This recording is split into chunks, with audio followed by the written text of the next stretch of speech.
करना चाहिए हमें परात्पर प्रभु से। हे प्रभु, बस आपकी कृपा हमेशा बनी रहे, हमेशा हम आपका नाम जपते रहें, आपका नाम लेते रहें। ना जाने जीवन की कौन सी सांस हमारे जीवन की अंतिम श्वास बन जाएगी। चलते फिरते उठते बैठते हर एक परिस्थिति में हमें उन्हीं की कथाओं का आनंद लेना चाहिए, उन्हीं के भजनों का हम सभी को आनंद लेते रहना चाहिए, क्योंकि जीवन धीरे धीरे निकल रहा है। कि रात्रि गमिष्यति भविष्यति सुप्रभातम, भास्वानुदेश्यसि हसिष्यति पंकजश्री। इत्थं विचिन्तयते कोशगते द्विरेफे, हा हन्त हन्त नलिनीं गज उज्जहारा। रात्रि गमिष्यति भविष्यति सुप्रभातम, रात बीत रही है और एक एक पल जीवन का घट रहा है।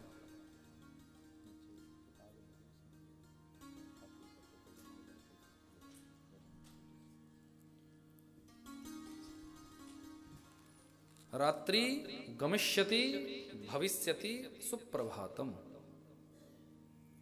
हमारे जीवन का एक एक पल निकल रहा है, एक एक पल। लेकिन क्या हमने कभी विचार किया कि जीवन तो नष्ट हो रहा है, जीवन तो घट रहा है? क्या कभी विचार किया? हम नहीं कर पाते। हमारा जीवन कैसा है थोड़ा सा ये समझिए। जिस प्रकार एक भंवरा कमल पुष्प के बीच में मकरंद चूसने के लिए आता है, वो कमल पुष्प के बीच में बैठता है, मकरंद चूसने लग जाता है, और मकरंद चूसने में वो इतना खो जाता है, इतना खो जाता है कि उसे पता ही नहीं चलता। सुबह से शाम हो जाती है, और कमल का स्वभाव है कि जैसे जैसे सूर्य अस्ताचल में जाते हैं वैसे वैसे कमल की पंखुड़ियां बंद होने लग जाती हैं। जैसे जैसे रात आएगी कमल की पंखुड़ियां बंद हो जाती है, और वो मकरंद चूसने में लगा हुआ भंवरा इतना व्यस्त है, इतना डूबा हुआ है कि उसे पता ही नहीं कि रात भी हो गई। रात होती है, कमल बंद होता है।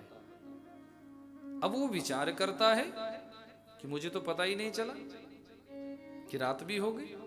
अब कमल ने तो उस भंवरे को अपने अंदर ही बंद कर दिया, पर वो सोचता है चलो कुछ नहीं, रात हुई तो कल सुबह भी तो होगी, रात्रि भर मकरंद चूसूंगा।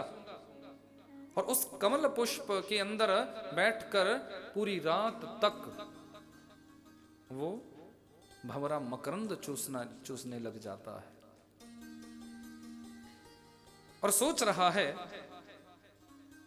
कि कल सूर्यदेव फिर उदित होंगे, ये कमल फिर खिलेगा, और इस कमल के बीच से जैसे ये खिलेगा मैं उड़कर चला जाऊंगा।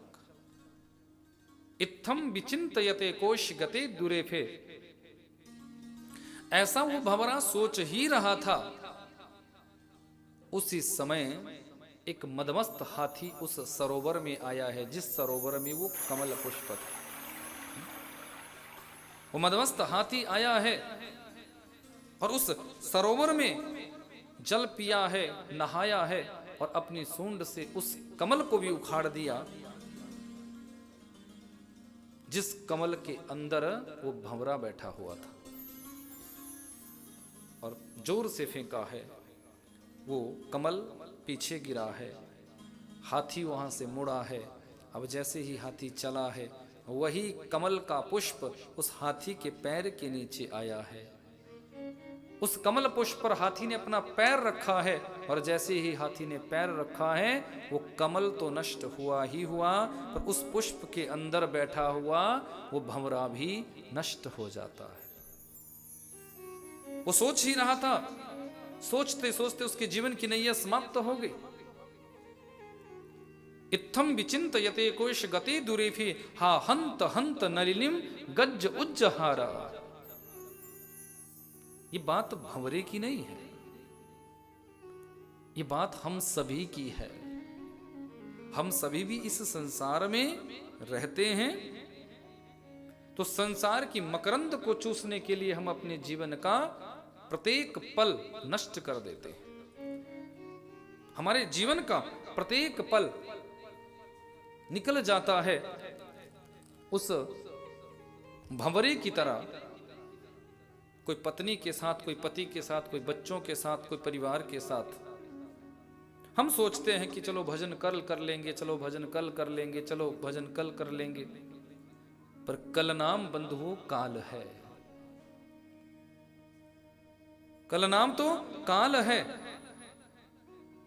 कब हमारे जीवन में वो काल खड़ा हो जाएगा और काल हमें निगल जाएगा, हमें नष्ट कर जाएगा, कुछ कहा थोड़ी भी जा सकता है। जिस प्रकार वो भवना आपस में विचार ही करता है, चिंतन ही करता है, सोचता रहता है, लेकिन सोचते सोचते उसके जीवन का अंत हो जाता है। ठीक इसी प्रकार मानव जीवन भी है। मानव जीवन में भी हम अपने जीवन का व्यर्थ नष्ट कर देते हैं, पर भजन करने में चूक हो जाती है और हम सोचते हैं कि कल करेंगे, कल करेंगे, पर जीवन में वो कल कभी आता ही नहीं है। भक्त वत्सल भगवान की, बांके बिहारी लाल की। इसलिए कि श्वास श्वास पर कृष्ण भजी, वृथा श्वास जनि खोए, ना जाने या श्वास की आवन होए न होए। चलते फिरते उठते बैठते हर एक परिस्थिति में भगवत भजन हम सभी को करना चाहिए। ऐसा सच्चे भक्त का भाव होता है। कल की कथा में आप सभी ने दर्शन किया था कि ब्रजमंडल की इस पावन धरा मथुरा पर मेरे गोविंद का प्रकटीकरण हुआ और वसुदेव जी ने ठाकुर जी को सीधे गोकुल पहुंचाया। रात्रि में आप गए थे, गोकुल का भी आपने दर्शन किया। और जैसे ही आप 84 खंबा वाले मंदिर से बाहर निकले ना, तो जो सीधा मार्ग था सामने वाला, वो चोर रास्ता है। यानी उसी मार्ग से वसुदेव जी भगवान को लेकर गए थे मथुरा से, उसी मार्ग से। अब यहां कंस को सूचना मिली, 8वां हो गया, कंस दौड़ा दौड़ा आया है। 8वीं तो वो कन्या थी जिसको नंद बाबा के यहां से वसुदेव जी लेकर आए थे। कंस ने उस कन्या को उठाया, शिला पर पटक कर मारना चाहा, पर यह कन्या तो योग माया थी, हाथों से छूटी है, आकाश मंडल में भगवती का रूप धारण कर लिया है और कंस को संबोधित किया है कि किम मया हतया मंदा जातः खलु त्वान्तकृत, यत्र क्व वा पूर्वं शत्रुर्मां हिंसि कृपणान् वृथा।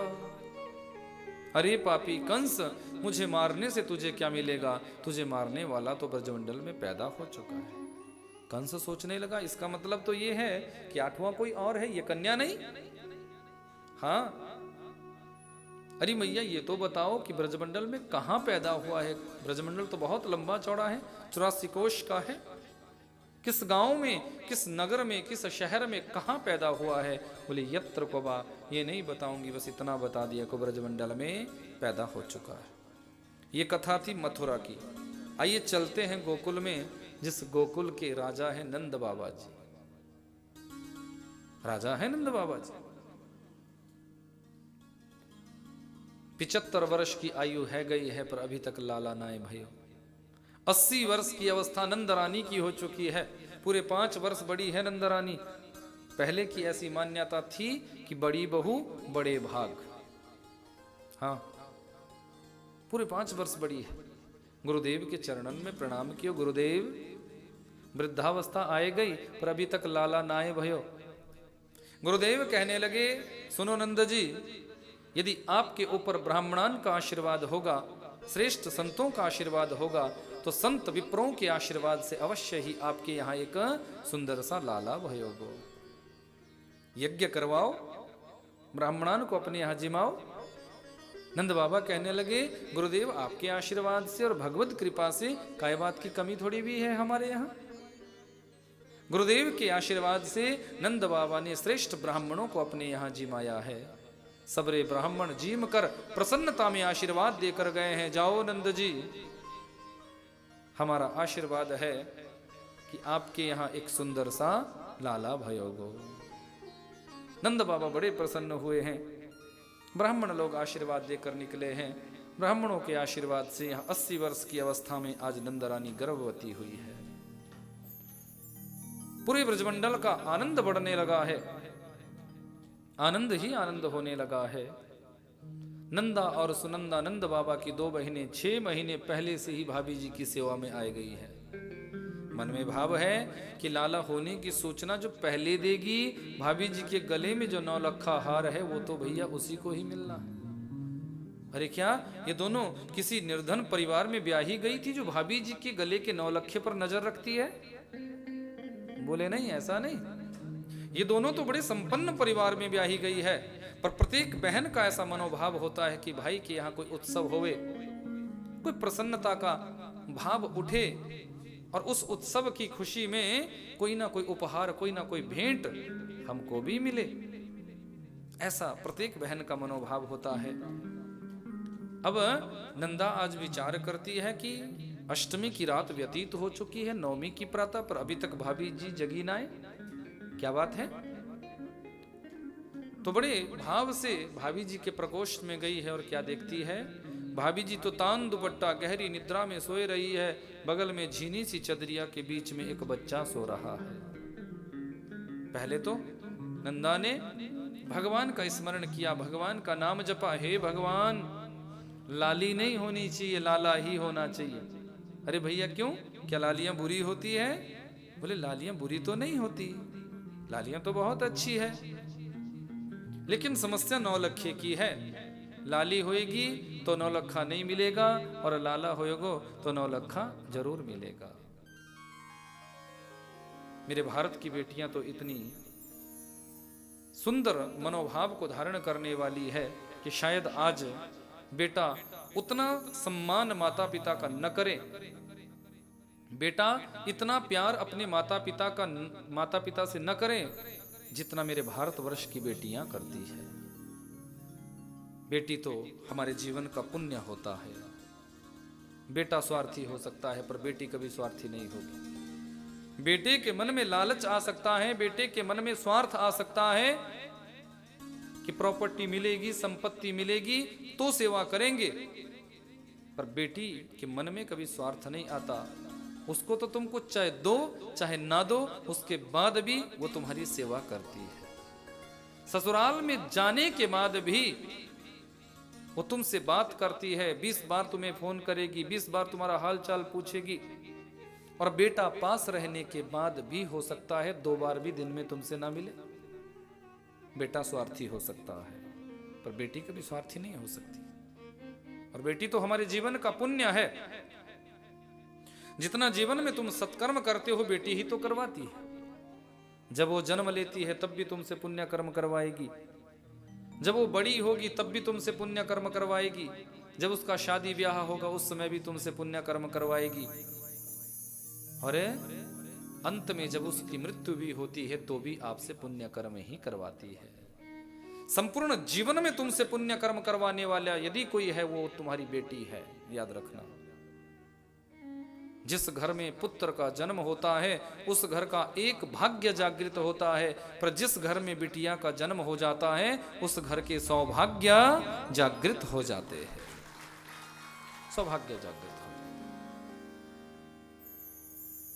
इसलिए बेटियां तो भैया बेटियां है, वो तुम्हारे जीवन का पुण्य है, वो तुम्हारे जीवन का सत्कर्म है, वो तुम्हारे जीवन का श्रेष्ठ कर्म है।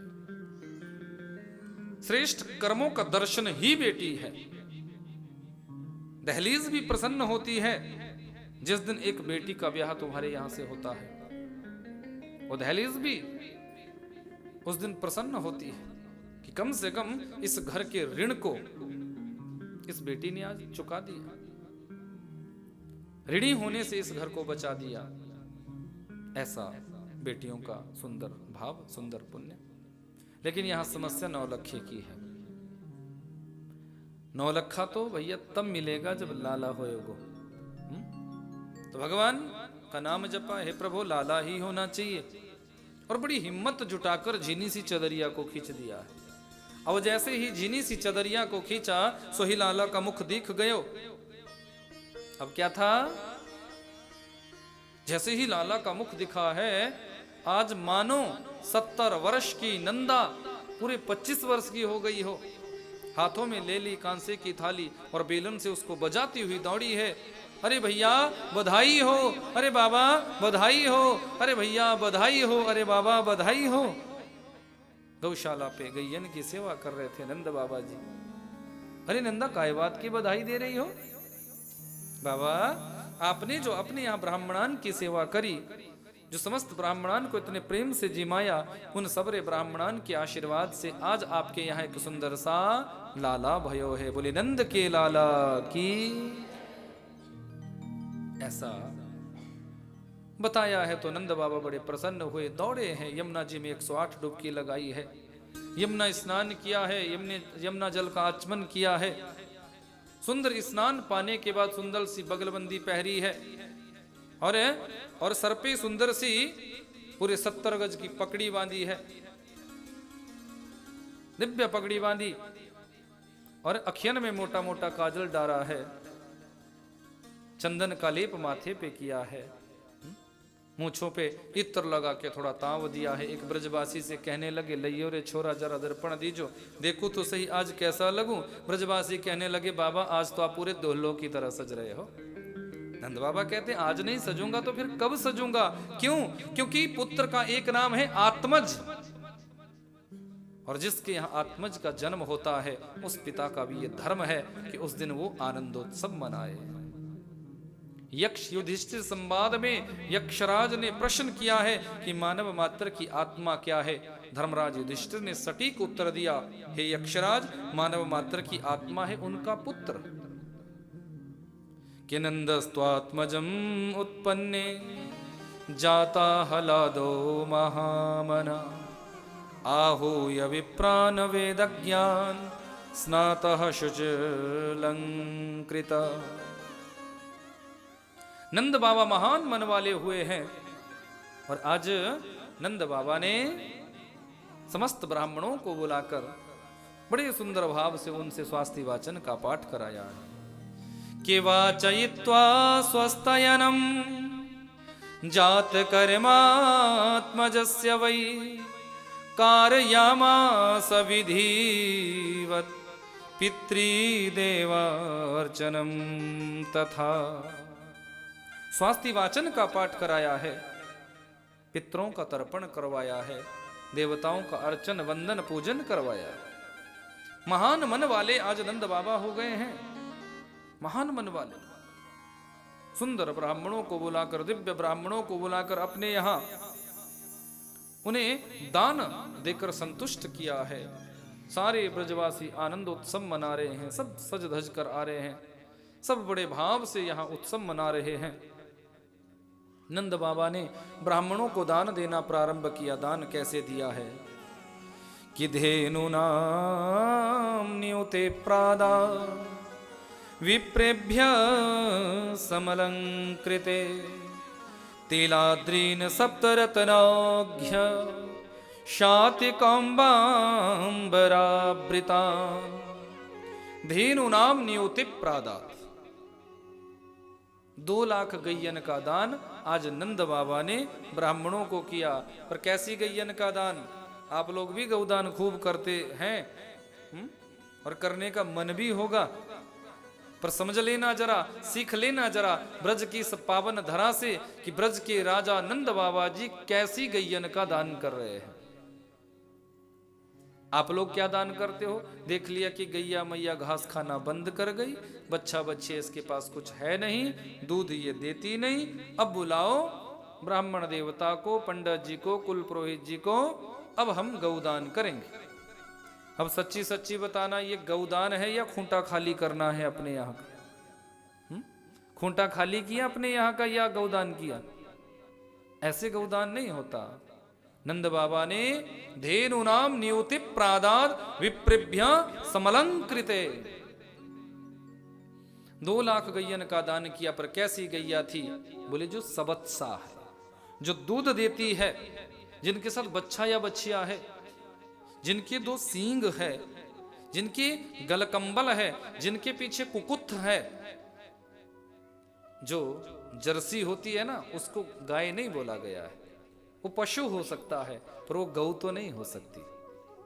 गावो विश्वस्य मातरा, जो शुद्ध गाय है उसके अंदर तो सारे देवी देवता वास करते हैं। वो तो पूरे विश्व की जननी है। पर मैंने निशानी आपको बता दी कि जिसके सींग होते हैं, कुकुत्थ होता है, गलकंबल होता है, ऐसी गाय को गौ कहा गया है। ऐसी गाय को गौ माता बोला गया है। वो पूरे विश्व की जननी है। नंद बाबा ने दोनों सींगों को स्वर्णमंडित कराया है, दोनों चरणों को चांदी से मढ़वाया है, उनकी पीठ पर वस्त्र का आच्छादन करके ऐसी 2 लाख गैयन का दान नंद बाबा ने ब्राह्मणों को किया। जिस घर में गौ सेवा होती है उस घर के सारे दोष नष्ट हो जाते हैं। यदि किसी भूमि का वास्तु दोष नष्ट न हो रहा हो तो 3 से 5 दिनों तक सवत्सा गौ को यदि उस भूमि पर रखा जाए, उस भूमि पर उसकी सेवा की जाए, उस भूमि पर वो जब गोमय का त्याग करेगी, गोमूत्र का त्याग करेगी, तो उस भूमि का चाहे कितना भी भयंकर से भयंकर दोष हो, गैया मैया की कृपा से उस भूमि का वो दोष नष्ट हो जाता है। गैया मैया में वो ताकत है, वो ताकत है। कहीं का भी कोई दोष नष्ट ना हो रहा हो तो गौ सेवा से वो दोष नष्ट किया जा सकता है। पितरों का भी दोष है या किसी देवी देवता का भी कोई दोष है तो गौ सेवा से उन समस्त दोषों को मिटाया जा सकता है, क्योंकि सारे देवता गाय में ही तो वास करते हैं। गौ माता की आपने सेवा की तो समझ लो 33 कोटि देवी देवताओं की सेवा स्वतः ही हो गई, अपने आप ही हो गई। 33 कोटि देवी देवता गौ में वास करते हैं, तो जब गौ की आप सेवा करेंगे तो उनकी सेवा भी साथ में हो जाती है। लेकिन आजकल लोगों ने गाय पालना बंद कर दिया और कुत्ते पालना शुरू कर दिया। आजकल घरों में जाओगे ना तो गेट के बाहर लिखा होता है कुत्तों से सावधान। पहले घरों के बाहर लिखा होता था सुस्वागतम, स्वागतम, स्वास्तिक का चिन्ह बना होता था, श्री ओम का चिन्ह बना होता था। लेकिन आजकल तो भैया गेट के सामने बड़ा सा बोर्ड लगा होता है कुत्तों से सावधान। अब देखो कुत्ता पालना शुरू कर दिया, गाय की सेवा करना बंद हो गया। हम ये नहीं कहते कि कुत्ते को रोटी मत दो, क्योंकि वो भी जीव है, उसका भी अधिकार है कुछ ना कुछ खाने का। पर हम ये भी नहीं कहते कि कुत्ते को तुम अपने बेडरूम में बिठा दो, कुत्ते को तुम अपनी गोदी में बिठा दो और कुत्ते से अपना मुंह चटवाओ। ये तो कहीं नहीं लिखा। ऐसा करोगे तो समझ लेना तुम अगले जन्म की तैयारी कर रहे हो। जितना समीप जाओगे ना आसक्ति बढ़ेगी, और आसक्ति बढ़ेगी तो तुम्हारा अगला जन्म स्पष्ट हो रहा है। अगले जन्म का तुम्हें दर्शन हो रहा है कि अगले जन्म में क्या बनोगे। अंतिम पलों में जो मति हमारी होती है, जो चिंतन हमारा होता है, वैसी ही हमारी गति होती है, याद रखना। इसीलिए तो बड़े बड़े संत महात्मा अमलात्मा हर समय भगवान का भजन करते रहते हैं कि अंतिम पलों में भगवत साक्षात्कार हो सके, अंतिम पलों में जिह्वा का परमात्मा का नाम आ जाए। सुभद्रा जी ने यही तो निवेदन किया था कि कृष्ण त्वदीय पद पंकज पंजरान्ते अद्दैव में विशतु मानस राजहंस प्राणप्रयाण समये कफवात पित्तैः कंठावरोदन विधौ स्मरणम कुतस्ते। प्यारे, मेरा जो मन रूपी राजहंस है आपके चरण रूपी पिंजरे में कैद हो जाए, अंतिम पलों में जिह्वा पे तुम्हारा नाम आएगा ये जरूरी नहीं, इसलिए बस इतनी कृपा करो कि हर पल आपकी याद कर सकूं, हर पल आपका नाम जप सकूं, हर पल आपकी स्मृति में मैं डूबी रहूं। यह एक सच्चे भक्त की पराकाष्ठा, यह एक सच्चे भक्त का दर्शन। तो जैसा मन होगा, जैसा भाव होगा, वैसी ही गति हो जाएगी। एक बार कोई स्वर्णकार थे, सोने के व्यापारी, अब जीवन भर सोना ही खरीदा था। पुराने जमाने की बात है। अब 80 के भाव में सोना खरीद लिया। अब शरीर एक जैसा तो रहता नहीं, शरीर का स्वास्थ्य बिगड़ा, बुखार आ गया और इतना भयंकर ज्वर कि शरीर की भी सुध नहीं। अब बेड पर लेटे हुए हैं, घर वालों ने डॉक्टर को बुलाया। डॉक्टर को बुलाया कि बुखार बड़ा तेज है। तो डॉक्टर ने थर्मामीटर लगाया, चेक किया, वो करते ना डॉक्टर अपने हिसाब से चेक। तो जैसे ही थर्मामीटर लगाया है, अब उसमें बुखार आ गया 104 डिग्री, 104, भयंकर बुखार। अब डॉक्टर कहने लगा 104 है। परिवार वाले पूछ रहे हैं बार बार कितना है, बोले 104। अब उसके कानों में आवाज गई 104। वो बेसुध पड़ा हुआ है, क्या कह रहा है, बोले बेच दो बेच दो बेच दो। अब घर वालों ने तो बुखार बताया, डॉक्टर ने बताया कि 104 डिग्री बुखार है। अब उसके कानों में गया कि 104 है। उसने सोचा 80 के भाव में खरीदा था, 104 में बिकेगा तो मुनाफा ठीक ठाक हो जाएगा, बोले बेच दो बेच दो बेच दो। बेसुध पड़ा हुआ है, तब भी उसको अपने सोने का ही वो व्यापार दिख रहा है। कहने का मतलब क्या है कि जिस भाव से तुम्हारी आसक्ति रहेगी, वही भाव तुम्हारे अंतिम पलों में भी बनेगा। इसलिए हर पल हम भगवान का चिंतन करें। जिन चीजों के साथ तुम जुड़े रहोगे, कुत्ते के साथ जुड़े रहोगे तो कुत्ता ही दिखेगा, और गैया मैया की सेवा करोगे तो गैया मैया ही सामने आएगी, ठाकुर जी की सेवा करोगे तो ठाकुर जी ही सामने आएंगे, माता पिता की सेवा करोगे तो माता पिता के दर्शनों में तुम्हें गोविंद का साक्षात्कार हो जाएगा। संत महत पुरुषों की सेवा करोगे तो उन संत महत पुरुषों के रूप में भी तुम्हें गोविंद का ही साक्षात्कार हो जाएगा। इसलिए प्यारे, अंतिम पलों में जैसा चिंतन रहेगा वैसा ही तुम्हें दर्शन होता है और वही तुम्हारी गति हो जाती है। नंद बाबा बड़े प्रसन्न हुए हैं, 2 लाख गैयन का दान किया। इतना दान देने के बाद भी जब मन नहीं भरा तो तिलाद्रीन सप्त रत्नौघ्या शात कौम्बम बराब्रितान, ऐसा भागवत में लिखा है। अन्न के 7 पहाड़ बनाए और उन 7 पहाड़ों को स्वर्ण मंडित कराया है, और स्वर्ण मंडित कराने के बाद उन 7 पहाड़ों को श्रेष्ठ ब्राह्मणों को दान में दिया है। नंद बाबा की प्रसन्नता अद्भुत है। भगवती लक्ष्मी जी भी जाकर खजाने में बैठ गई है। कुबेर जी को भी खजाने में बिठा दिया कि आज मेरे ससुर जी मेरे स्वामी जी के निमित्त लौटा रहे हैं, इसलिए खजाना भरते चले जाओ, भरते चले जाओ, भरते चले जाओ। खजाने में कोई अभाव नहीं आना चाहिए। और ये बंधु, ये बात सत्य है। 2 हाथों से तुम भगवान के निमित्त देते हो तो सैकड़ों हाथों से मेरा बांकी बिहारी तुम्हें ही लौटाता है। थोड़ा सा धन देकर, थोड़ी सी संपत्ति देकर, थोड़ा सा दान पुण्य करके हम भगवान को रिझा नहीं सकते। अरे उन्हें हम कैसे रिझा सकते हैं जो लक्ष्मीपति है, जिनके श्री चरणों की सेवा में सदैव भगवती लक्ष्मी विराजित रहती है। उनको हम थोड़े से धन से रिझा सकते हैं क्या? कभी नहीं। लेकिन भगवान ये जरूर देखते हैं कि मैंने तो अपने भक्त को दिया है, मेरा भक्त मुझे कितना दे सकता है, मेरा भक्त मुझे कितना दे सकता है, मेरा भक्त मेरे निमित्त क्या कर सकता है, कितनी संत महात्माओं की सेवा कर सकता है, कितनी बेसहारा लोगों की सेवा कर सकता है, कितनी दीन दुखियों की सेवा कर सकता है, कितना दान पुण्य अपने हाथों से कर सकता है। ये ईश्वर भी जरूर देखते हैं।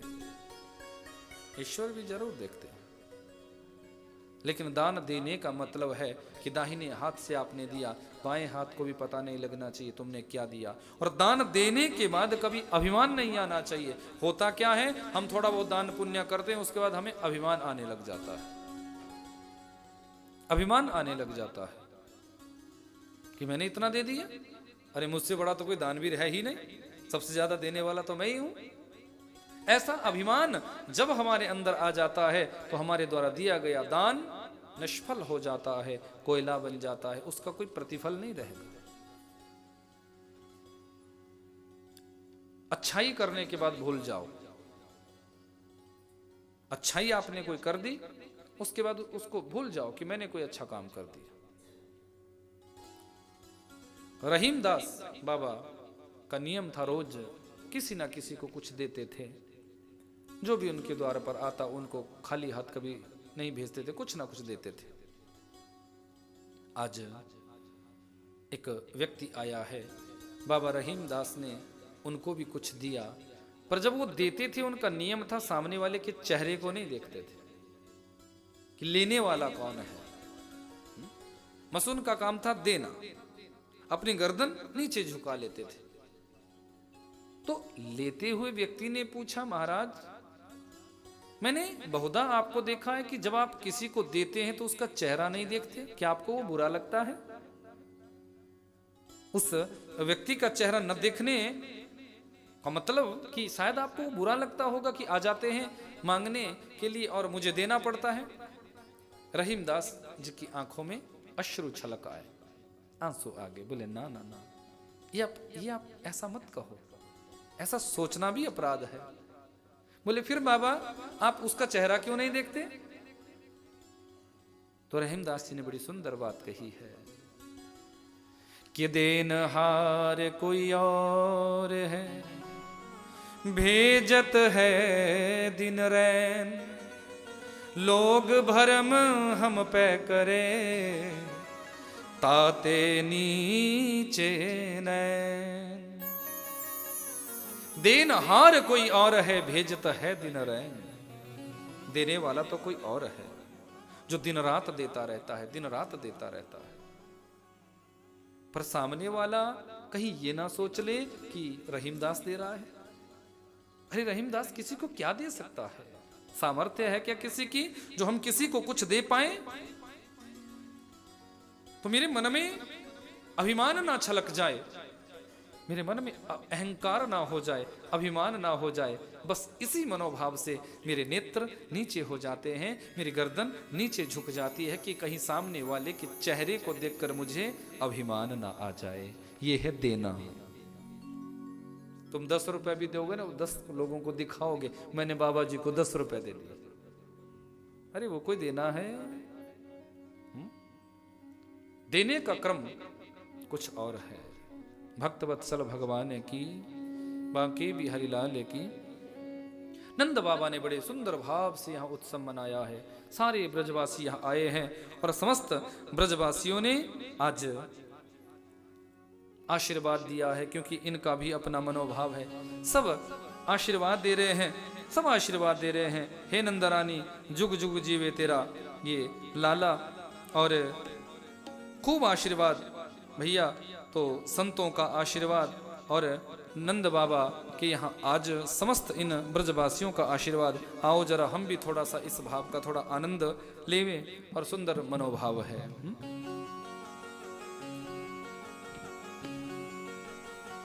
हरि बोल। मस्ती में सबने इस भाव का दर्शन करना है।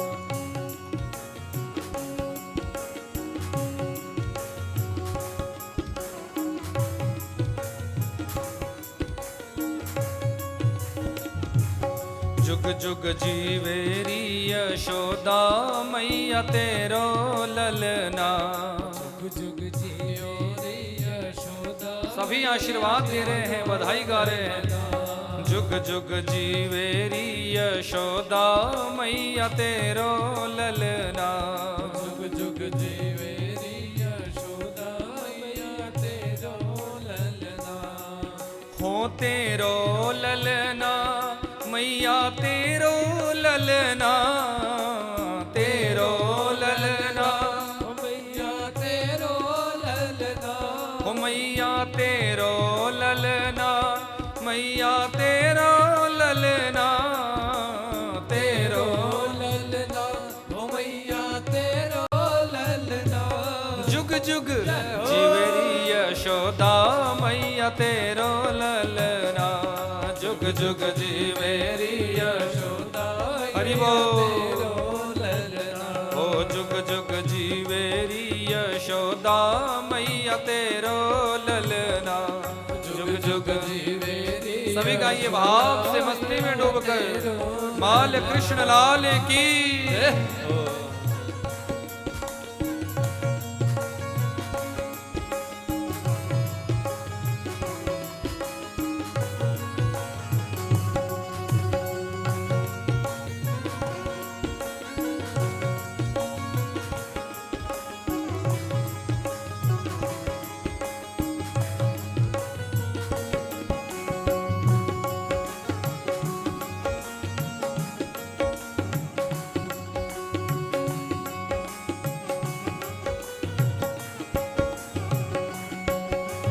बड़े भाग्य तू माता यशोदा ऐसा सुत तेनु जायो बड़े भाग्य तन माते यशोदा ऐसा सुत तुन जायो बड़ भागिन तू माता यशोदा ऐसो सुत तेन जायो बड़ भागिन तू माते यशोदा ऐसो सुत तुन जायो पूरन ब्रह्म जगत को स्वामी सोते ने गोद खिलायो पूरन ब्रह्म जगत को स्वामी सोतन को दिखलायो पूरन ब्रह्म जगत को स्वामी सोते ने गोद खिलायो पूरन ब्रह्म जगत को स्वामी सोतन को दिखलायो ताको तारे झूलावे पल न तेरो ललना ताको दार सुनावे मैया तेरो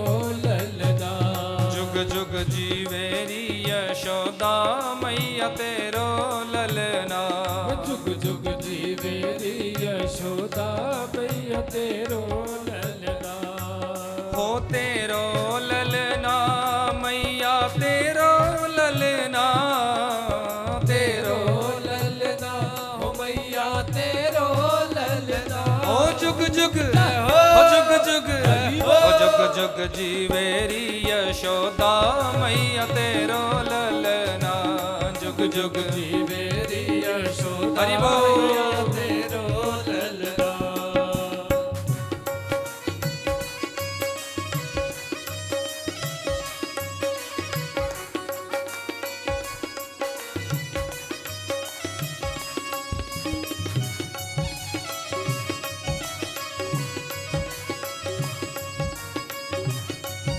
नंद की लाला की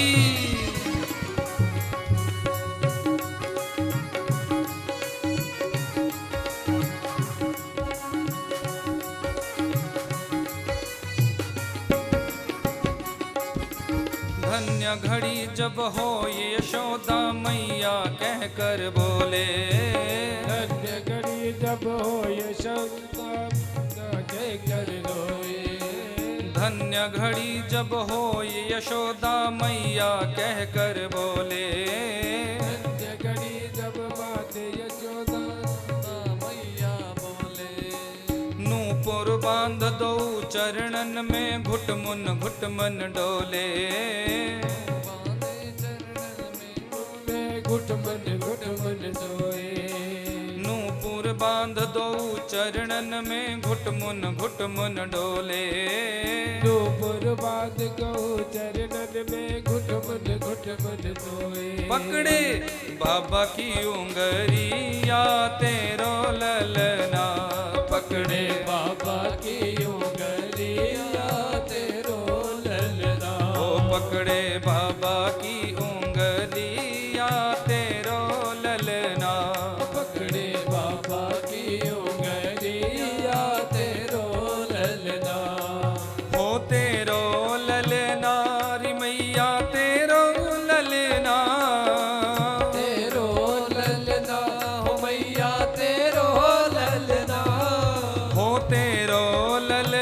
री मैया तेरो ललना, तेरो ललना हो मैया तेरो ललना। जुग जुग हो जुग जुग हो जुग जुग जीवेरी यशोदा मैया तेरो ललना, जुग जुग जीवेरी यशोदा मैया नंद की लाला की जय हो।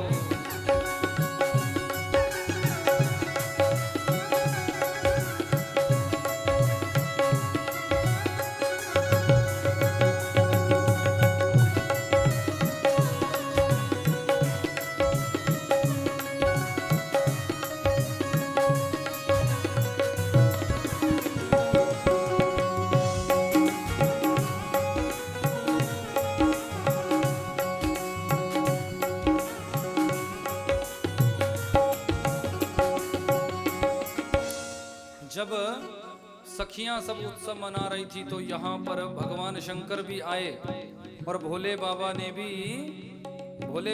भी ठाकुर जी का दर्शन करना चाहा। मैया ने कराया नहीं, पर फिर बाद में मैया ने करा दिया। तो भोले बाबा भी आशीर्वाद दे रहे हैं और मन में भाव रख रहे हैं, आशा लेकर बड़ी दूर से दर्शन करिवे आयो, आशा लेकर बड़ी दूर से दर्शन करने आयो, आशा लेकर बड़ी दूर से दर्शन करिवे आयो, आशा लेकर बड़ी दूर से दर्शन करने आयो।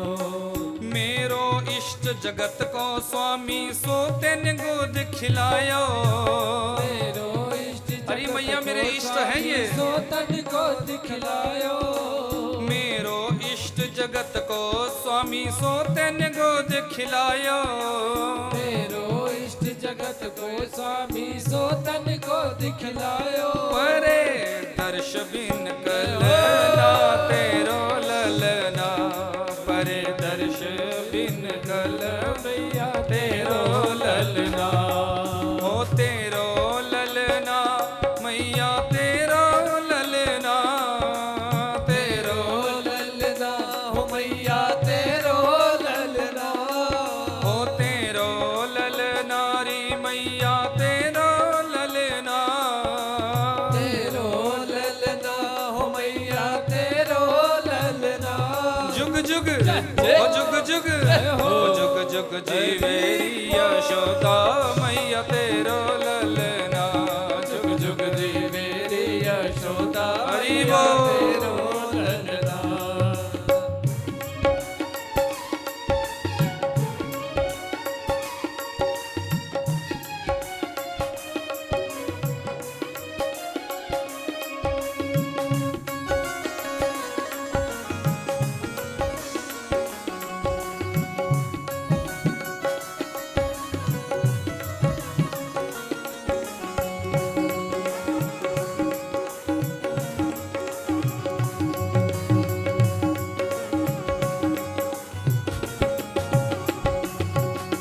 माया काल डरे जाके डर भक्तन को हितकारी, माया काल डरे जाके डर भक्तन को हितकारी, माया काल डरे जाके डर भक्तन को हितकारी, माया माया काल डरे डर भक्तन को हितकारी।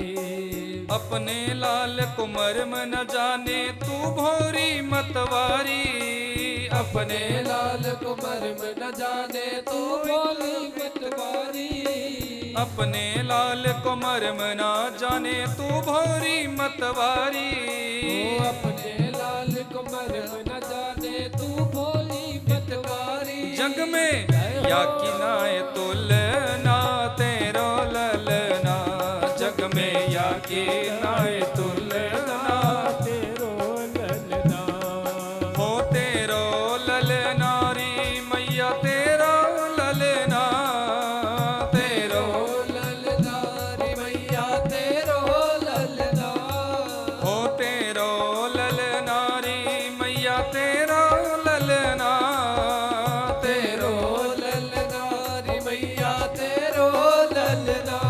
जुग जुग जय हो, हो जुग जुग जय हो, हो जुग जुग जीवेरी यशोदा मैया तेरो ललना, जुग जुग जीवे री यशोदा मैया तेरो ललना जुग जुग जीवे री यशोदा मैया तेरो ललना जुग जुग जीवे रे यशोदा मैया तेरो ललना जुग जुग जीवे री यशोदा मैया तेरो ललना जुग जुग जीवे रे यशोदा मैया तेरो ललना।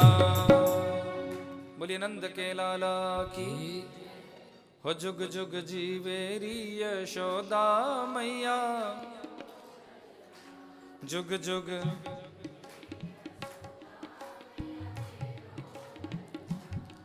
हो तेरो ललनारी मैया तेरो ललना तेरो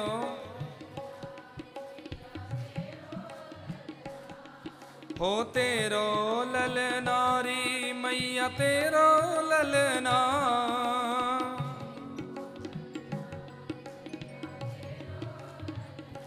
जुग जुग जीवेरी यशोदा मैया तेरो ललना जुग जुग।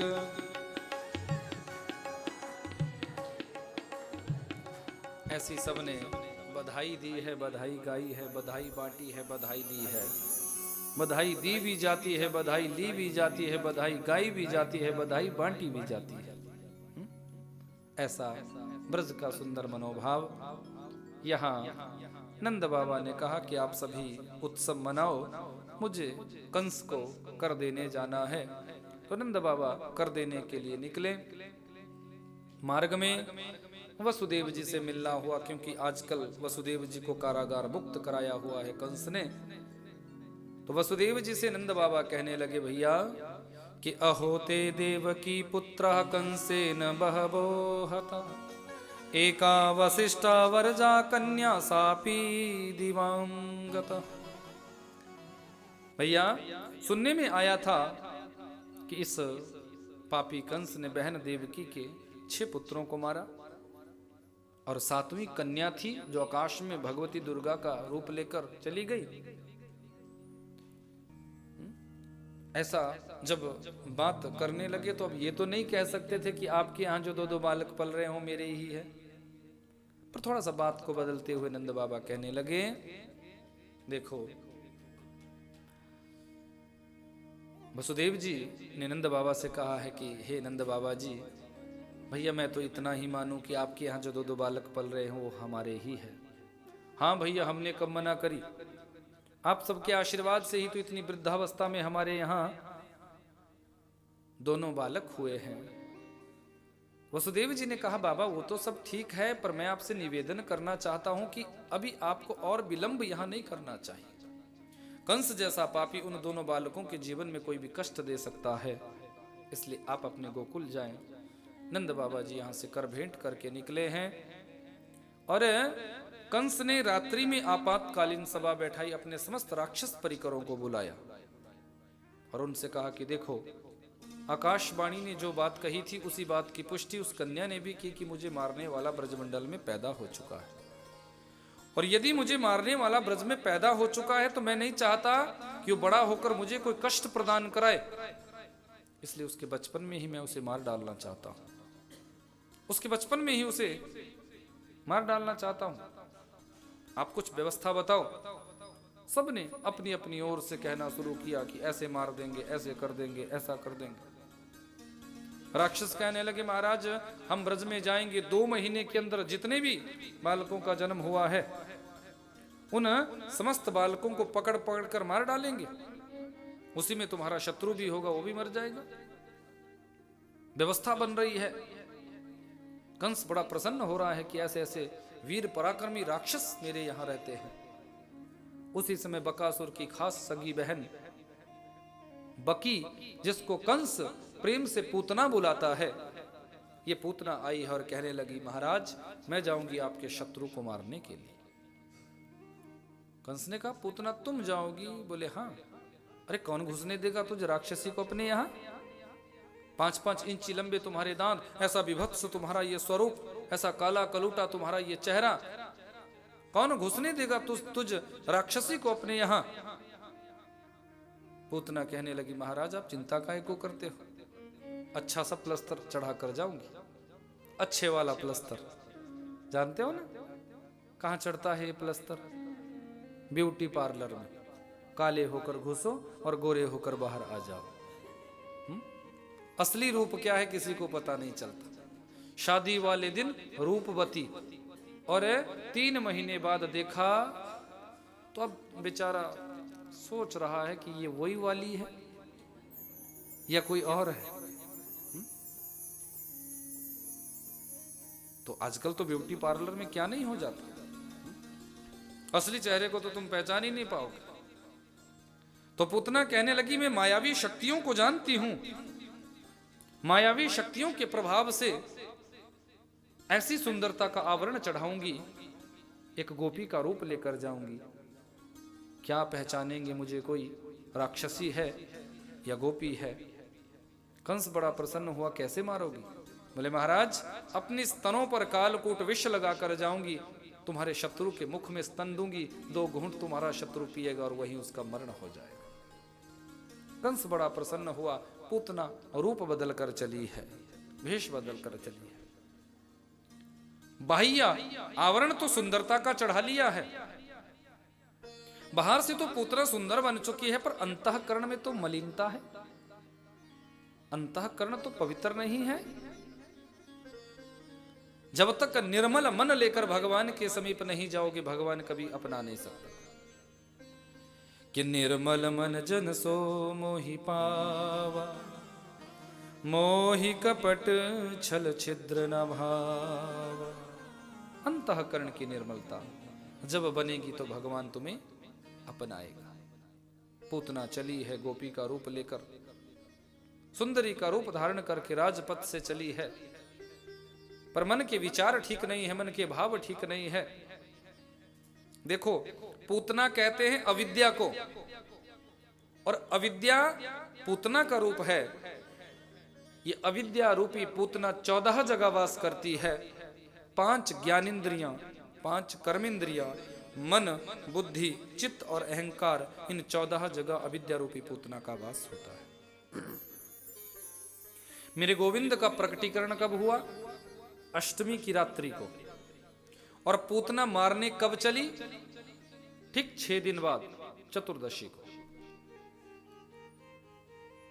क्योंकि 14 जगह अविद्या रूपी पूतना का वास है। ये पूतना आई है, जैसे ही सामने से आई है, भगवान ने तुरंत अपनी दोनों आंखें बंद कर दी है। परीक्षित ने प्रश्न किया, गुरुदेव क्या इस पूतना को देखकर भगवान भयभीत हो गए जो अपनी दोनों आंखें बंद कर ली? सुखदेव स्वामी कहते हैं, राजन भगवान कभी किसी से भयभीत नहीं होते। भगवान की आंखें बंद करने का ऐसा भाव है कि भगवान विचार करते हैं, देखो 24 अवतारों में 2 ही अवतार तो मेरे सर्वश्रेष्ठ है, रामावतार और कृष्णावतार। रामावतार में सबसे पहले मुझे ताड़का का उद्धार करना पड़ा था, और इस कृष्णावतार में ये पूतना मौसी आ गई, इसका भी उद्धार करना पड़ेगा। दूसरा भाव, मेरे परमात्मा ने आंख बंद इसलिए की है कि परमात्मा की आंखों में सूर्य और चंद्रमा वास करते हैं। मानो सूर्य और चंद्रमा ने इस राक्षसी को देखते ही पलकों से अपने आप को ढांप लिया हो, ढक लिया हो कि ऐसी राक्षसी का दर्शन ही नहीं करना, देखना ही नहीं। अरे दुनिया के लोग तो इतना लाड लड़ा रहे हैं, दुलार कर रहे हैं ये ब्रजवासी, और इस राक्षसी को देखो, ये विष पिलाने के लिए आई है। तीसरा भाव, परमात्मा ने आंखें बंद इसलिए की, भगवान विचार करते हैं, न जाने मेरे भ्रम में आज तक इसने कितने ब्रज के बालकों की हत्या की है, कितने बच्चों को ये खा गई है, पर मुझे तो उन समस्त जीवात्माओं को मुक्त करना है। मानो आंख बंद करके भगवान ने उन सब समस्त जीवात्माओं का ध्यान स्मरण किया हो, चिंतन किया हो। चौथा भाव, मेरे परमात्मा ने आंख बंद इसलिए की, भगवान विचार करते हैं आई ये मारने हैं, पर काम ये वो करने वाली है जो एक माँ करती है। अब दूध तो माँ ही पिलाती है, स्तनपान तो माँ ही कराती है। तो भगवान ने आंख बंद करके चिंतन किया हो कि मुझे इसे कौन सी गति देनी है। पांचवा भाव, मेरे परमात्मा ने आंख बंद इसलिए की, आंख बंद करके विचार किया कि ये दूध पीने का अभ्यास तो मुझे है, पर विष पीने का अभ्यास तो है ही नहीं। तो आंखें बंद करके मानो आज भूत भावन भूतेश्वर भोलेनाथ का ध्यान किया हो, बाबा आप आओ और मेरे कंठ में विराजमान हो जाओ, क्योंकि विष पीने का अभ्यास तो बाबा आपका है। समुद्र मंथन से जितना भी कालकूट विष निकला था, भयंकर हलाहल विष निकला था, उस विष का पान आप ही कर गए थे, पर जरा सा बुखार आपको नहीं आया था। इसलिए विष पीने का अभ्यास बाबा आपका है, इसलिए मेरे कंठ में आप बैठ जाओ और विष विष आप पीते चले जाना और दूध दूध मैं पीता चला जाऊंगा। ऐसा मनोभाव। पूतना आई है, भगवान को गोदी में उठाया, अपना स्तन निकालकर भगवान के मुख में दिया, गटक गटक गटक करके परमात्मा ने पूतना के दुग्ध का पान किया। शरीर का दूध जब समाप्त हो गया, अब स्तनों के माध्यम से प्राणों का संकर्षण किया है। जब जीव के प्राण निकलते हैं तो जीव तड़फता है, पूतना भी तड़फने लगी है। कि सा मुंच मुंचालमिति प्रभाषिणी निसपीड्यमानाखिल जीवमर्मणि विवृत्य नेत्रे चरणौ भुजौ मुहु प्रसविन्न गात्राक्षिपदेरुरोदहा। अरे लाला छोड़, अरे लाला छोड़, अरे लाला छोड़। 6 दिन के कन्हैया बोल पड़े, अम्मा जी हम पे तो पकड़ना ही आवे, छोड़ना तो हम पे आवे ना। अब तो आपको ठिकाने लगा कर ही छोड़ूंगा। हे भगवान, छोटा सा बालक बड़ों की भाषा बोलता है, समझ गई। ये साधारण बच्चा नहीं हो सकता, ये साधारण बालक नहीं हो सकता। तुरंत अपने विकराल शरीर को धारण कर लिया है। और भागवत में ऐसा लिखा है कि 6 कोश लंबा चौड़ा शरीर आज पूतना ने धारण कर लिया है, पूरे 18 किलोमीटर का शरीर आकाश मार्ग से उड़ा कर ले चली है। तुरंत मेरे परात्पर प्रभु ने प्राणों का संकर्षण किया है और धड़ाम से पूतना धरती पर गिर पड़ी है। कई बाग बगीचे पूतना के शरीर के नीचे चकनाचूर हो गए हैं, दब गए हैं, नष्ट हो गए हैं।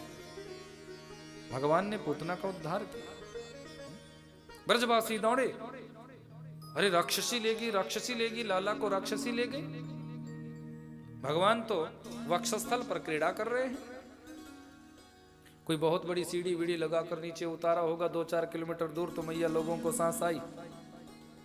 इतनी बड़ी राक्षसी का नख भी यदि हमारे लाला के ऊपर गिर जाता तो अनर्थ हो जाता। अभी इनको क्या पता कि ये साधारण बालक थोड़ी भी है, साधारण बच्चा थोड़ी भी है, ये तो परब्रह्म है, परमात्मा है। परमाताओं का तो अपना भाव।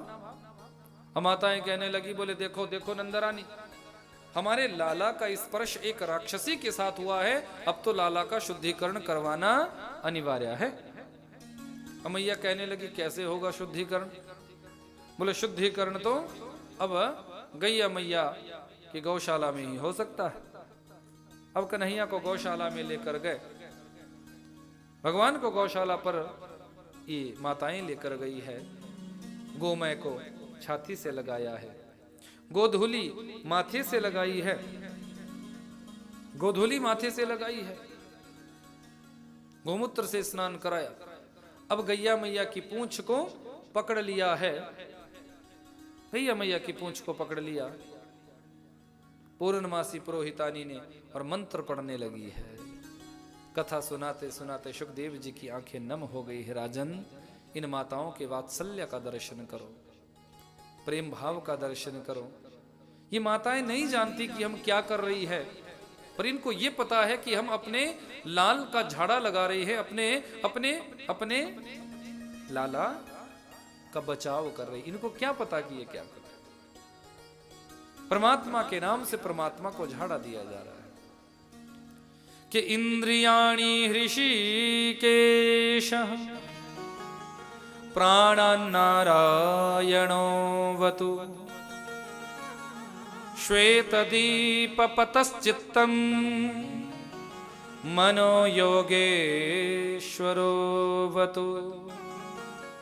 इंद्रियाणि ऋषिकेशः, हमारे लाला के इंद्रियों की रक्षा ऋषिकेश भगवान करे। प्राणन नारायणो वतु, हमारे लाला के प्राणों की रक्षा नारायण भगवान करे। श्वेतदीप पतश्चित्तम, हमारे लाला के चित्त की रक्षा श्वेतदीप के ईश्वर करे। मनो योगेश्वरो वतु, हमारे लाला के मन की रक्षा योगेश्वर भगवान करे।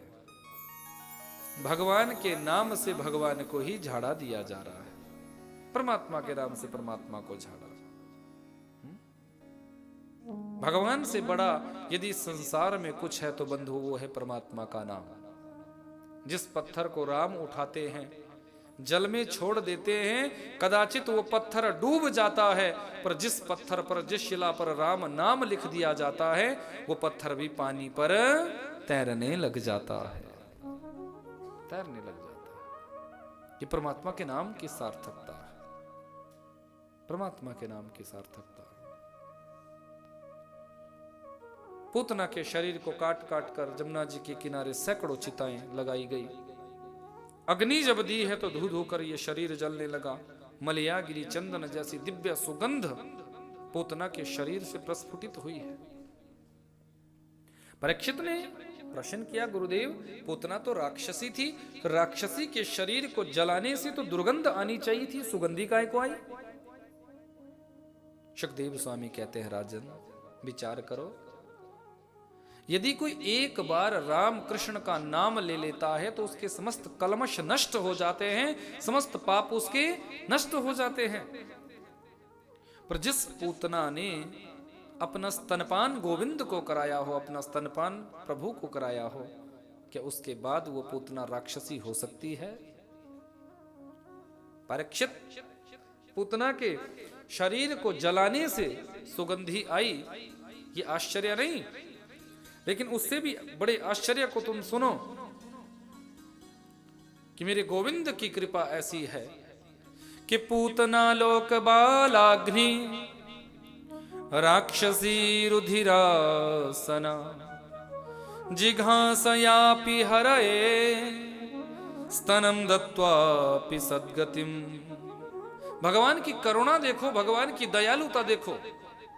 जिस पूतना का रहन सहन अच्छा नहीं, जिस पूतना का खानदान अच्छा नहीं, जिस पूतना का कुछ भी अच्छा नहीं, कि अहो वकीयम स्तन कालकूटम जिघांसयापाय यदप्यसाध्वी लेभे गतिम धातृच्युताम ततन्यम कंबा दयालुम शरणम ब्रजेम। जिस पूतना का कुछ भी अच्छा नहीं था, मन भाव विचार अच्छे नहीं, विचारों की मलिनता, खान पान अच्छा नहीं, कुल खानदान अच्छा नहीं, विचार दर्शन कुछ भी अच्छा नहीं, गोविंद की दयालुता का दर्शन करें, इनकी कृपालुता का दर्शन करें। उस पूतना को भी, उस राक्षसी को भी आज वो गति दे रहे हैं, वो गति दे रहे हैं जो माता यशोदा को हजारों वर्ष बाद मिलनी है। इतने कृपालु, इतने दयालु तो मेरे गोविंद ही हो सकते हैं। पर एक बात बंधु याद रखना, भगवान से कोई ना कोई संबंध जोड़ो। यदि कोई संबंध उनसे होगा, यदि कोई रिश्ता नाता उनसे बनाकर रखोगे तो तुम्हारे जीवन में उनकी प्राप्ति जरूर होगी, तुम्हारा कल्याण वो जरूर करेंगे। बोले महाराज क्या इस पूतना का भी कोई रिश्ता था? हाँ, इस पूतना का भी रिश्ता था। इस पूतना ने भी एक नाता जोड़ा हुआ था। कौन सा नाता? कब का नाता? बोले पूर्व जन्म का। पिछले जन्म में ये पूतना राजा बलि की पुत्री रत्नमाला थी। मेरे वामन भगवान जब राजा बलि के द्वार में जाते हैं भिक्षा मांगने के लिए, तो इस रत्नमाला ने भगवान के सौंदर्य को जब देखा, भगवान की सुंदरता को जब देखा, तो इसके मन में वात्सल्य भाव छलक गया। इतना सुंदर बालक यदि मेरा होता तो मैं बड़े प्रेम से इसे अपनी गोदी में लेती और अपना स्तनपान कराती, अपने दुग्ध का पान कराती। भगवान ने उस भाव को ग्रहण किया। पर थोड़ी ही देर बाद जब मेरे वामन भगवान ने विराट रूप धारण किया है और राजा बलि का सब कुछ हरण कर लिया है, तो इसको गुस्सा आ गया। दांत दबाकर कहने लगी, यदि ऐसा पुत्र मेरा होता तो अपने आप विष देकर उसे मार डालती। तो भगवान ने उस भाव को भी ग्रहण किया। जाओ रत्नमाला, अगले जन्म में तुम पूतना बनोगी और मैं कृष्णावतार लेकर आऊंगा। पहले तुम्हारे स्तनों से दुग्ध का पान करूंगा और उसके बाद तुम्हें मातृवत गति प्रदान कराऊंगा। भक्तवत्सल भगवान की संबंध कोई ना कोई जोड़ना होगा, रिश्ता कोई ना कोई बनाना होगा। रिश्ता बना दोगे तो ये मिलेगा, ये पक्की बात है, ये पक्की बात है। अंत तक निभाने वाला यदि कोई है वो मेरा बांके बिहारी है, मेरा ठाकुर है, मेरा सर्वेश्वर सरकार है। इसी ब्रज की एक सत्य घटना, एक ऐसी मैया जिसका आगे पीछे कोई नहीं, कोई नहीं। जब शरीर शांत हुआ तो आसपास के जितने भी संत समाज था, संत थे, कहने लगे कौन मुखाग्नि देगा, कौन मुखाग्नि देगा। वो मैया तो ठाकुर जी को ही अपना बेटा मानती थी, ठाकुर जी से ही नेह लगा चुकी थी, बस ठाकुर जी को अपना सर्वस्व मानती थी, ठाकुर जी को पुत्र मानकर इनसे प्रेम करती थी। जब पूरा संत समाज ये विचार करने लगा कि इसको मुखाग्नि कौन देगा, उसी समय एक 15 वर्ष का बच्चा आया है और कहने लगा मैं इसको मुखाग्नि दूंगा। किसी ने पूछा आप कौन? बोले मैं इसका पुत्र हूं, मैं इसका बेटा हूं। मुखाग्नि दी है। मुखाग्नि देने के बाद जब चिता जलकर शांत हुई है तो सब ढूंढने लगे कि अब उस बच्चे को थोड़ा समझा दें कि आगे का कार्यक्रम कैसे होगा, क्या व्यवस्था रहेगी। तो देखा तो वहां कोई भी नहीं था। संत समझ गए कि वो बालक कोई और नहीं था, साक्षात मेरा ठाकुर ही बच्चा बनकर आज इस मैया को मुखाग्नि देने के लिए बेटा बनकर प्रकट हो गया। वो अंत तक निभाता है। हम उनका नहीं बनना चाहते, ये तो हर पल हमारा बनना चाहता है, हर पल बनना चाहता है। लेकिन विडंबना है इस संसार की कि हम आप इनका बनना ही नहीं चाहते। ये मेरे गोविंद की विशेषता है, ये मेरे गोविंद का महत्व है। बोले बांके बिहारी लाल की, नंद नंदन सरकार की, कृष्ण कन्हैया लाल की। भगवान शंकर जी भी ठाकुर जी का दर्शन पाने के लिए इस धरा पर आए थे। मैया ने दर्शन नहीं कराया तो कन्हैया रोने लगे। फिर सखियों को भेजा गया कि उस बाबा को बुलाओ, वो बाबा ही कुछ कर सकते हैं।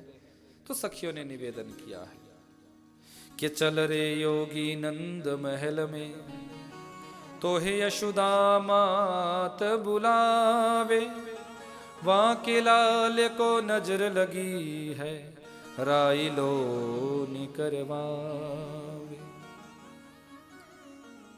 आज आप दर्शन करने चलेंगे, आज आपको दर्शन कराएंगे हम आशेश्वर महादेव जी का,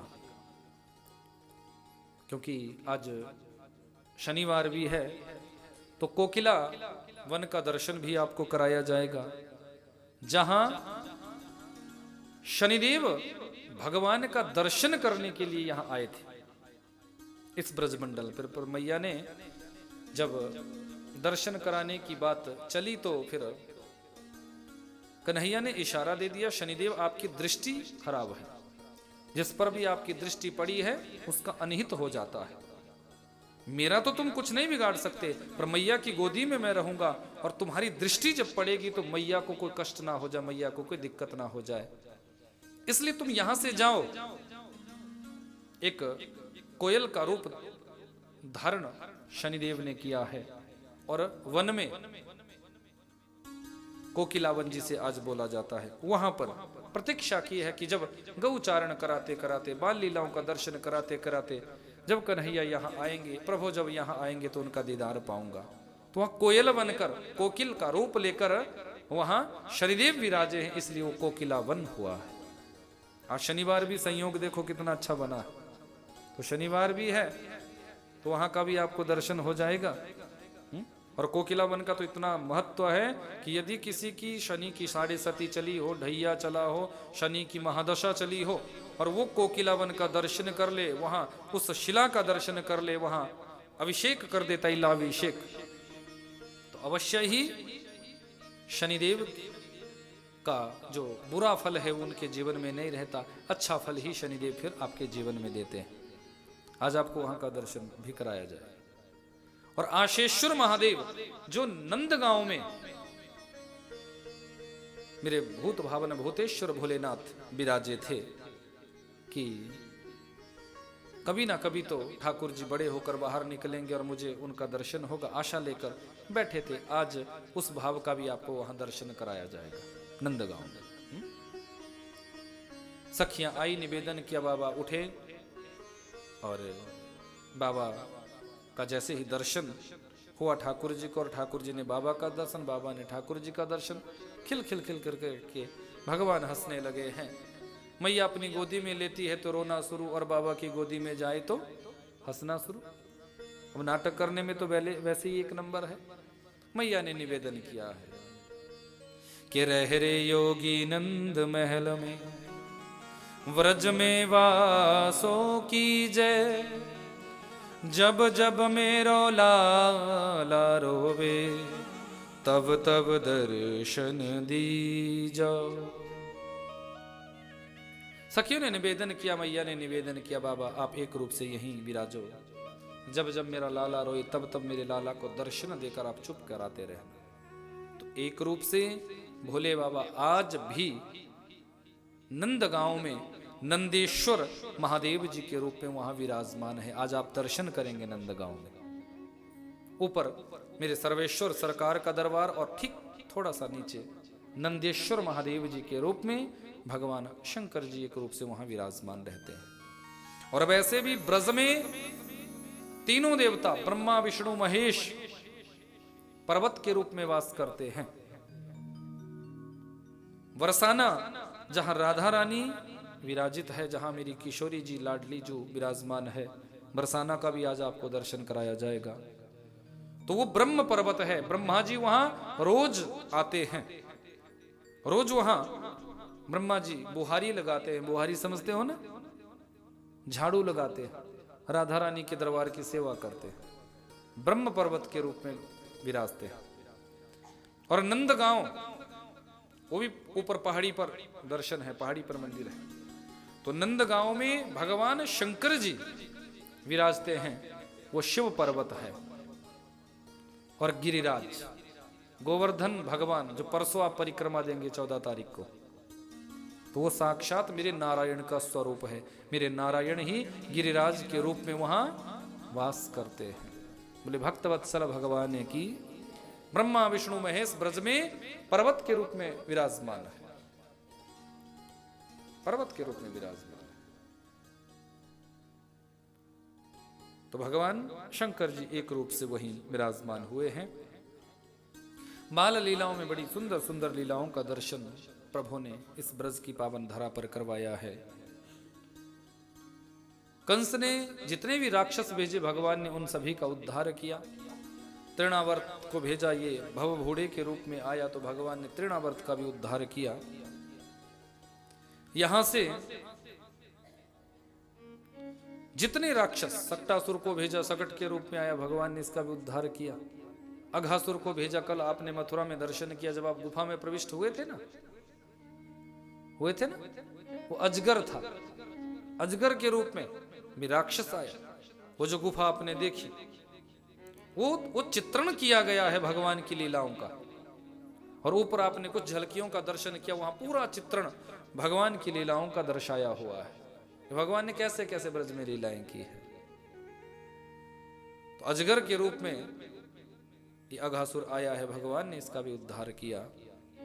जितने राक्षस कंस ने भेजे, भगवान एक एक का उद्धार करते रहे, किसी अस्त्र शस्त्र से नहीं। ब्रज में जब तक भगवान रहे हैं, भगवान ने कोई अस्त्र शस्त्र धारण ही नहीं किया है। किसी को थप्पड़ मारते हैं, किसी को धक्का देते हैं, किसी को मुष्टिका का प्रहार करते हैं। बस ऐसे ही भगवान सबका उद्धार करते चले गए, परम गति उनको देते गए। ये मेरा श्री कृष्ण का वैशिष्ट है, इनका दर्शन है। मैया रोज अपने लाला को बड़े प्रेम करती है, दुलार करती है, और बड़े प्रेम से, बड़े भाव से रोज सजाती है, और सजाने के बाद सुलाने का प्रयास करती है। देखो, आपने देखा होगा कि बच्चे जब दिन में बच्चों को सुलाया जाता है, बच्चे जब दिन में सोते हैं, जैसे ही स्नान करवाया, स्नान के बाद थोड़ा सा मैया लोग दूध पिलाती है। जैसे ही दूध बच्चा पीने लगता है तो दूध पीते पीते बच्चा सो जाता है। अक्सर सब के यहाँ ऐसा होता है। तो ऐसा ही दर्शन यहाँ है। मैया भी स्तनपान कराकर, दूध पिलाकर कन्हैया को सुलाना चाहती है। तो कन्हैया भी सोने का नाटक करने लगे, सो गए। अब मैया ने सोचा कि अब तो सो गया, हल्के से उठाया और पलना में रखने लगी कि पलना में रखकर अब अंदर जाकर मैं महलों के कार्य को करूंगी। पर जैसे ही हल्के से रखने लगी सोई जाग जाए। अब गोदी में ले तो सो जाए और पलना में रखे तो जाग जाए। अब मैया को हुई बड़ी समस्या। मैया ने सोचा अब क्या करूं, ये तो सो ही नहीं रहा है। मैया को बड़ी चिंता हुई। फिर मैया ने सोचा चलो ऐसे नहीं सो रहा है तो कम से कम कोई लोरी गाकर इसको सुला लो। लोरी गाने का मन हुआ मैया का। माताओं को आपने देखा होगा, जब अपने बच्चे से दुलार करती है ना, जब अपने बच्चे से लाड करती है तो माताओं के मुख से कुछ ना कुछ भाव निकल जाता है, निकलता है ना। माताएं कुछ ना कुछ अपने बच्चों को, अब तुम क्या गाते हो ये तो तुम जानो ना, पर हम माताएं कुछ ना कुछ गाती जरूर है। वात्सल्य उनका छलक जाता है, वात्सल्य भाव उनका प्रकट हो जाता है। तो मैया ने भी लोरी गाकर कन्हैया को सुलाना चाहा है। आप लोग भी सुलाते हो अपने बच्चों को, कैसे सुलाते हो? हाथों में ले ली छठी, सो जा नहीं तो तुझे देख लूंगी। फिर भी ना सोए तो डाली रजाई, सोता नहीं। लेकिन सीख लेना ब्रज की इस मां के भाव से कि इस मैया का कितना ऊंचा भाव रहा होगा। ये मैया अपने लाला को कितने भाव से सुलाती है। गाएं लोरी या रहने दो? बोलो जरा, गाएं? आओ जरा इस भाव का थोड़ा हम दर्शन करें आंख बंद करके। साक्षात मैया गोविंद को अपने आंचल में सुलाने का प्रयास कर रही है, अपनी गोदी में सुलाने का प्रयास कर रही है। कितना ऊंचा दर्शन है, कितना ऊंचा आनंद है कि साक्षात परब्रह्म परमात्मा को मैया सुला रही है। सो जा रे कृष्ण कन्हैया, तेरा पलना झुलाए तेरी मैया। सो जा रे कृष्ण कन्हैया, तेरा पलना झुलाए तेरी मैया। सो जा रे कृष्ण कन्हैया, तेरा पलना झुलाए तेरी मैया।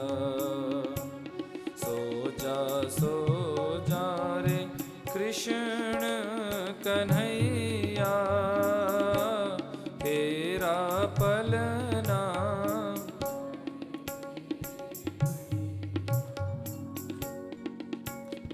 चांद भी सो गए, तारे भी सो गए,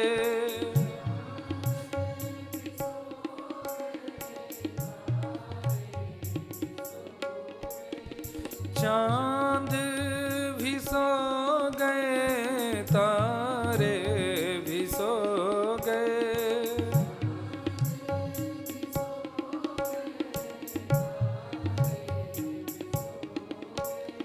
तारे भी सो गए। सो गई सारी ये गोकुल नगरिया, तेरा पलना झुलाए तेरी मैया। सो जा रे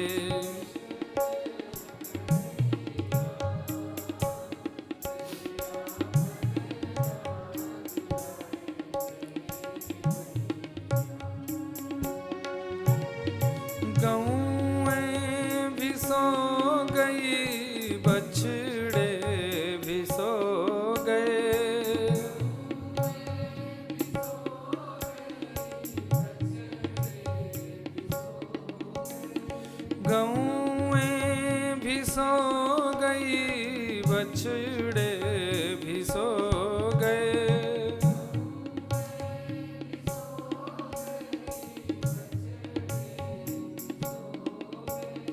बछड़े भी सो गए, सो गई सारी ये गोकुल नगरिया, तेरा पलना झुलाए तेरी मैया, सो जा रे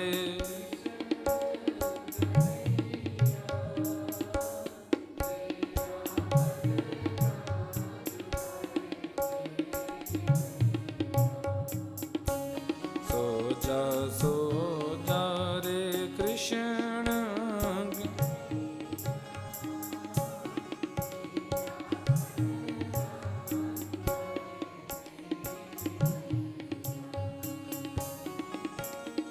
गोपियां भी सो गई, ग्वाले भी सो गए,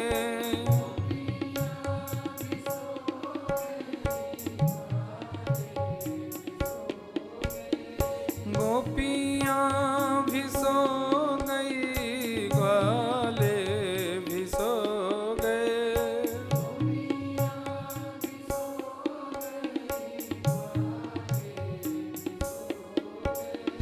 ग्वाले भी सो गए, सो गई सारी गोकुल नगरिया, तेरा पलना झुलाए तेरी मैया, सो जा रे कृष्ण कन्हैया, तेरा पलना झुलाए तेरी मैया, तेरा पलना झुलाए तेरी मैया, तेरा पलना झुलाए तेरी मैया, तेरा पलना झुलाए तेरी मैया। यशोदा तेरे भाग की कही ना जाए, कितना ऊंचा सद्भाग्य होगा ब्रज की उस माँ का जो साक्षात परब्रह्म परमात्मा को अपनी गोदी में सुला रही है। अपनी गोदी में सुला रही है उस माँ का कितना ऊंचा मनोभाव रहा होगा, कितना ऊंचा सद्भाग्य उस मैया का होगा। ऐसी मेरे गोविंद की सुंदर सुंदर लीलाओं का दर्शन भगवान ने इस ब्रज की पावन धरा पर करवाया है। सुंदर लीलाओं का दर्शन। एक दिन नंद बाबा जी यमुना स्नान करके आए और शालिग्राम भगवान जी का स्नान करने लगे, क्योंकि प्रत्येक वैष्णव के यहाँ शालिग्राम शिला की पूजा होती है, शालिग्राम जी का पूजन होता है। तो नंद बाबा शालिग्राम जी का पूजन कराने के लिए बैठे हैं और यहाँ से मेरे कन्हैया घुटमुन घुटमुन चलते हुए आए। जैसे ही पूजा घर में प्रवेश करने लगे सोही बाबा ने थोड़ी सी डांट लगा दी, अरे लाला मैं जय जय की पूजा करने के लिए बैठा हूं और बिना नहाए धोए जय जय की पूजा में नहीं आते। तो कन्हैया वहीं बैठ गए। अब बाबा ने टोक दिया, रोक दिया, तो फिर आगे कैसे आ सकते हैं, द्वार पर ही बैठ गए। अब नंद बाबा पूजन करने लगे। नंद बाबा ने शालिग्राम भगवान जी को स्वर्णमय सिंहासन पर विराजमान कराया। गंगा जल से यमुना जल से स्नान हुआ, दूध से स्नान हुआ, दही से स्नान हुआ, घी से स्नान हुआ, शक्कर और शहद से जब स्नान करने लगे तो द्वार पर बैठे हुए कन्हैया के मुख में पानी आ गया। अरे बाबा तो रोज रोज इनको शहद और शक्कर से नहवाते हैं, दुहाते हैं, स्नान कराते हैं, ये जय जय तो बड़े मीठे हो गए होंगे, आज देखना पड़ेगा कितनी मिठास इनमें आई है। अब बाबा ने स्नान किया, तुलसी मंजरी अर्पण करी, पुष्पमाला अर्पण करी। ये सब अर्पण करने के बाद नंद बाबा ने सोचा माला जपूं। तो आंख बंद करके ध्यान लगाया और माला जपने लगे।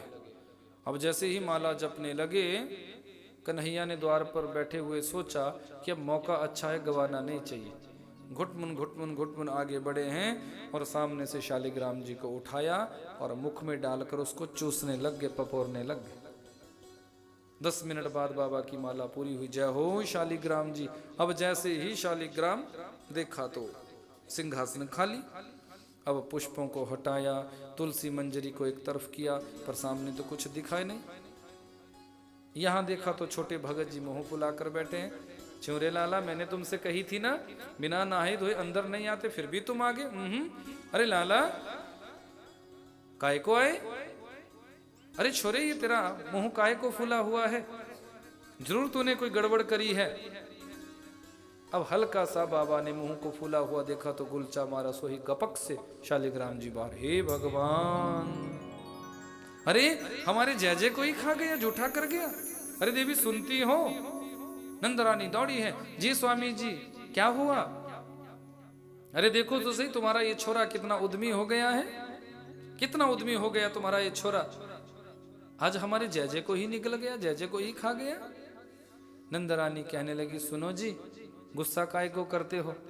हमारा बालक अभी छोटा है, हमारा छोरा बड़ा छोटा है। जरूर हमारे छोरे ने गुलाब जामुन समझकर मुख में शालिग्राम जी को रख लिया होगा।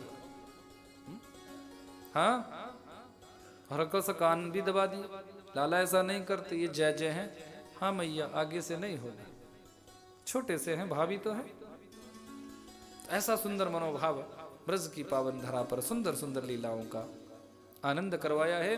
ब्रज की जितनी भी ब्रजांगनाएं हैं, सबका मन होता है कन्हैया का दर्शन पाने का, पर पाए तो पाए कैसे? क्योंकि ब्रज की एक रीत है, जल्दी से नई नवेली दुल्हनों को बाहर नहीं भेजा जाता। पर इनका मन तो है कि हमने लाला का दर्शन पाना है, कन्हैया का दर्शन पाना है, पर कैसे कैसे पाए? अब सासू अम्मा तो बड़ी खतरनाक, सासू अम्मा इतनी खतरनाक कि कहीं भी कोई पार्टी हो, कहीं कोई फंक्शन है, अपने आप सबसे आगे वहां पहुंच जाती है, बहू तो कर घर का काम। पर ब्रज की ब्रजांगनाएं तो चाहती है कि हमें भी दर्शन करने का सौभाग्य मिलता, हम भी दर्शन करती। अब सबने एक व्यवस्था बनाई, बोले ऐसे तो नहीं मिलेगा दर्शन करने का सौभाग्य, पर चलो कुछ ना कुछ एक व्यवस्था बनाई जाए तो कुछ हो सकता है। अब एक व्यवस्था बनाई। व्यवस्था क्या बनाई कि आज सबरी अपने अपने घर की मटकियों को फोड़ दो। सासू अम्मा शनिवार का दिन है, हनुमान जी के मंदिर में ढोक लगाने गई है, और जैसे ही सासू अम्मा आएगी, हम कह देंगे कि वो नंद का छोरा आया था और मटकी फोड़कर चला गया। वो नंद का छोरा आया था, मटकी फोड़कर चला गया। कुछ ना कुछ व्यवस्था जरूर बनेगी। अब सबके यहाँ ऐसा हुआ, सबने अपने अपने यहाँ की मटकियां फोड़ी। सासू अम्मा आई, ये चौक में मटकी, ये माखन काय को बिखरा हुआ है? अरे मैया वो आया था। अरे कौन आया था? नंद का छोरा आया था, मटकी फोड़ के गया। हाँ, तूने रोका नहीं? अरे मैया रोकने का तो बड़ा प्रयास किया, पर वो माने तब ना, वो तो नहीं माना।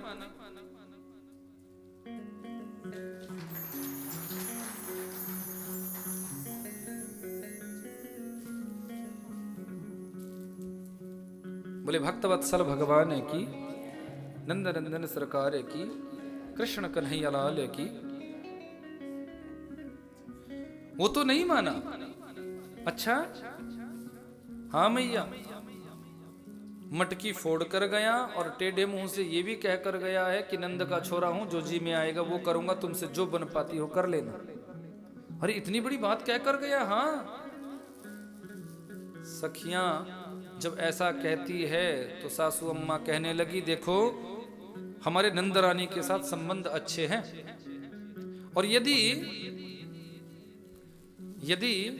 मैं जाऊंगी तो हो सकता है बात बिगड़ जाए, पर तुम हमारी ओर से उल्हना लेकर जाओ और नंदरानी से कहना जरा अपने छोरे को समझा कर रखे, नहीं तो बात बिगड़ते देर नहीं लगती, बात बिगड़ते देर नहीं लगती। और मैं नहीं चाहती कि हमारे संबंधों में कोई खटास आए, बस थोड़ा सा समझा कर जरूर आना, उल्हाना देकर जरूर आना। अब सबके घर में ऐसा हुआ तो सबरी गई, छम छम छम करती हुई नंदरानी के यहां पहुंची। सबने कहा कि मैया आपका लाला कहाँ है? मैया सोचने लगी। अब क्या बात हो गई, जो मेरे लाला को ढूंढती हुई ये सभी आ गई। बोले हुआ क्या? बोले पहले बताओ आपका छोरा कहाँ है, आपका लाला कहाँ है? कहाँ है आपका छोरा, कहाँ है आपका लाला? तो कन्हैया भी दौड़कर आए और मैया के साड़ी के पल्लू को पकड़ लिया। पता है कि जरूर ये डांट पड़वाएगी, मार पड़वाएगी। अभी सबरी कहने लगी मैया क्या बताएं, तेरा छोरा बड़ा उद्यमी हो चुका है, बड़ा उधम मचाता है तेरा ये छोरा। बोले कौन सा उधम कर दिया? कि वत्सान मुंचन क्वचिद समय क्रोश संजात हास स्थेयं स्वादत्य दधिपयः कल्पितैः स्तेह योगैः मरकान भोक्ष्यन् विभजति सह चिन्नति भाण्डं भिनक्तिः द्रव्यालाभे सह गृह कुपितौ यात्युपक्रोश्यतो का। अरे मैया तुम्हारा ये छोरा ऐसा उद्यमी है, वत्सान मुंचन क्वचित समाये, हमारी गैयन के बछड़ों को खोलकर भाग जाता है। मैया ने कहा बछड़ों को खोलता है तो काम ही तो करता है। बोले ना मैया ना, ऐसे नहीं, असमय। जब गाय दूहने के लिए जब 20 मिनट शेष रहते हैं तब कहीं से आता है और हमारे बछड़ों को खोलकर भाग जाता है। और मैया जब तक हम पहुंचती है तब तक तो बछड़े सवरा दूध पी जाते हैं और हमारी बाल्टी खाली, दूध तो बचता ही नहीं। अच्छा हाँ, अरे मैया देखने को ऐसा लग रहा है मासूम 1.5 हाथ की दाढ़ी है इसके पेट में, बड़ा उद्यमी हो गया है तेरा छोरा। एक कहने लगी मैया क्या बताऊं मैया, हमारे घर में आता है और माखन तो खाता ही खाता है पर मटकी भी फोड़ देता है। तो मैया ने कहा मटकी फोड़ता है? बोले हाँ। मटकी क्यों फोड़ता है? बोले मुझे अच्छा लगता है, मुझे आनंद आता है फोड़ने में। अच्छा ऐसा कहता है? बोले हाँ। मैया ने भी हल्का सा कान पकड़ा, क्यों रे लाला, क्या ये सबरी सच बोल रही हैं? बोले ना मैया ना, ये सबरी झूठ बोल रही है। क्यों? ये काय को बोलेगी झूठ? बोली मैया मैं नेक सा तुम्हारा छोरा हूं, पहले ये सबरी मुझे अपने यहाँ बुलाती है, थोड़ा सा माखन खिलाती है, फिर बोलती है ठुमका लगा।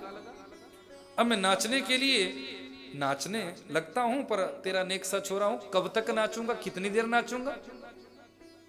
और जब मैं थक जाता हूं, हार जाता हूं, बैठ जाता हूं तो मेरे मुंह पे माखन मलती है और चोर चोर कह के मेरी बदनामी करती है कि इनको पतिहारो करे मैं तस्कर ये शाह, चौर नाम मेरो धरियो मेरो होने न देंगी ब्याह। मैया चोर चोर कहकर मेरी बड़ी बदनामी करना चाहती है सबरी। तो मैया ने पूछा इसमें इनका क्या लाभ है? ये तुझे अगर चोर कहती है तो इसमें इनका क्या लाभ, इनको क्या फायदा? बोले मैया लाभ बहुत है, फायदा बहुत है। कौन सा? बोले जब चोर चोर कहकर पूरे ब्रजमंडल में मेरी बदनामी हो जाएगी तो ब्रज में कोई भी मुझसे शादी नहीं करेगा और मैं कंवारा रहूंगा, और जब मैं कंवारा रहूंगा तो ये सबरी अपना अधिकार मुझ पर जमाती रहेंगे। शादी हो जाएगी तो एक के पल्ले पड़ जाऊंगा, पर कंवारा रहूंगा तो फिर ये सबरी अपना अधिकार जमाती फिरेंगे। अब नेक सा बालक जब ऐसी बातें करे तो मैया तुरंत उसे अपने हृदय से लगा लेती है। मेरे गोविंद की बड़ी सुंदर सुंदर लीलाएं। प्रत्येक गोपी ने भगवान का आवाहन किया है, प्रत्येक गोपी भगवान को बुलाती है अपने घर। रोज इन गोपियों का बस एक ही भाव होता है कि कन्हैया हमारे यहाँ आए और हमारे घर का माखन खाए, हमारे घर का माखन खाए। विचार करना जरा, इन गोपियों का कितना उत्कृष्ट भाव रहा होगा। जो गोपी प्रत्येक भाव से बस ऐसा ही सोचती है कि कन्हैया हमारे यहाँ आए और हमारे घर का माखन खाए, खुद ये गोपियां चाहती है। पर मेरा गोविंद तो उसी के यहाँ जाता है जिसका मनोभाव होता है। जिन्होंने भी भाव से गोविंद को बुलाया सबके यहाँ भगवान माखन चोरी करने के लिए जाते हैं। अपने बाल सखाओं के साथ, बंदरन की मंडली के साथ, एक तरफ बाल सखा और एक तरफ बंदरन की मंडली। गोपियों का सुंदर भाव है। आओ जरा थोड़ा उस भाव का हम सभी दर्शन करें। अपने हृदय रूपी आंगन में, हृदय रूपी घर में कन्हैया को बिठाना, कन्हैया को बुलाना कि हे कन्हैया, आप भी हमारे हृदय में विराजमान होकर हमारे भाव रूपी माखन को ग्रहण करो। हो एक दिन मेरे घर आ जाना, हो आ जाना, मेरा भी माखन खा जाना, हो मेरा भी माखन खा जाना। हो एक दिन मेरे घर आ जाना, हो आ जाना, मेरा भी माखन खा जाना, हो मेरा भी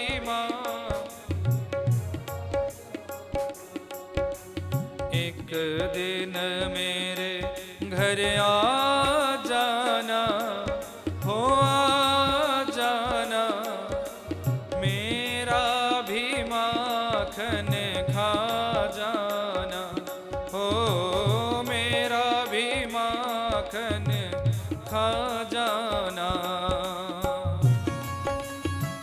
गोपियों का भाव है, हे प्यारे,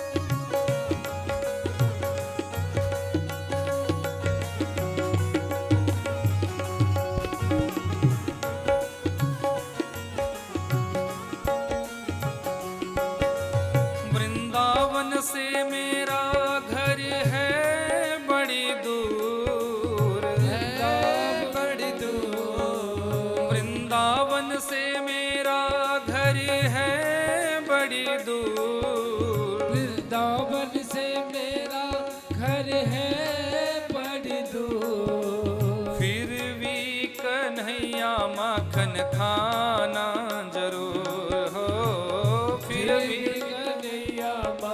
खाना जरूर। वृंदावन से मेरा घर है बड़ी दूर, वृंदावन से मेरा घर है बड़ी दूर, फिर भी कन्हैया माखन खाना जरूर हो, फिर भी कन्हैया माखन खाना जरूर। मीठी मीठी हो मीठी मीठी, ओ मीठी मीठी बांसुरी सुना जाना, सुना जाना, मेरा भी माखन खा जाना, हो मेरा भी माखन खा जाना। हो एक दिन मेरे घर आ जाना, हो आ जाना, मेरा भी माखन खा जाना, हो मेरा भी माखन खा जाना। हो बड़े छलिया हो तुम नंद किशोर, बड़े छलिया हो तुम नंद किशोर, हो बड़े छलिया हो तुम नंद किशोर, बड़े छलिया हो तुम नंद किशोर, मुरली मनोहर प्यारे माखन चोर हो, मुरली मनोहर प्यारे माखन चोर, हो बड़े छलिया हो तुम नंद किशोर, बड़े छलिया हो तुम नंद किशोर, मुरली मनोहर प्यारे माखन चोर।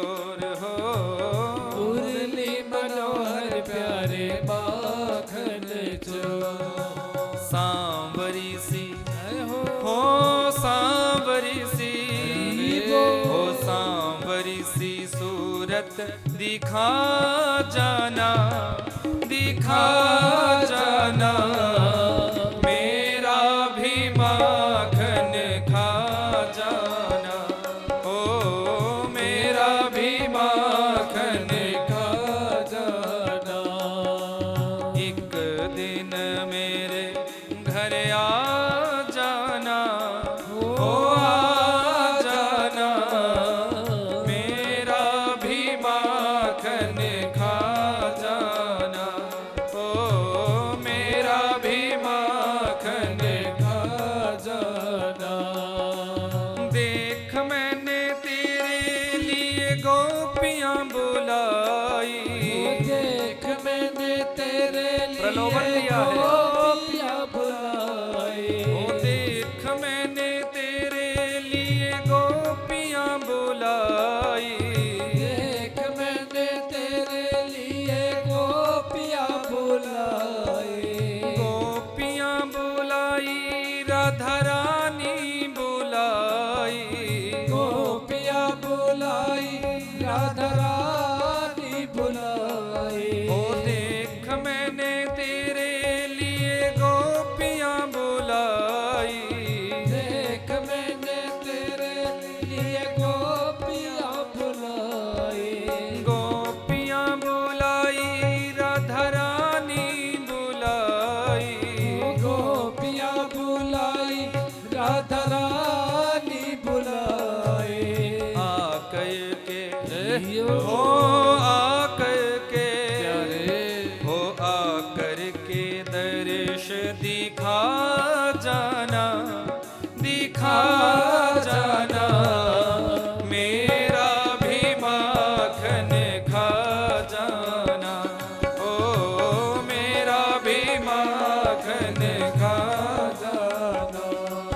हो एक दिन मेरे घर आ जाना, हो आ जाना, मेरा भी माखन खा जाना, ओ मेरा भी माखन खा जाना। यमुना किनारे मेरी ऊंची हवेली, यमुना किनारे मेरी ऊंची हवेली। यमुना किनारे मेरी ऊंची हवेली, यमुना परिचय दिया है। किनारे मेरी ऊंची हवेली।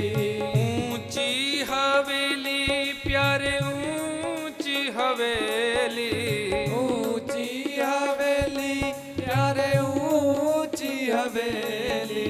यमुना किनारे मेरी ऊंची हवेली, यमुना किनारे मेरी ऊंची हवेली। ऊंची हवेली प्यारे ऊंची हवेली, ऊंची हवेली प्यारे ऊंची हवेली।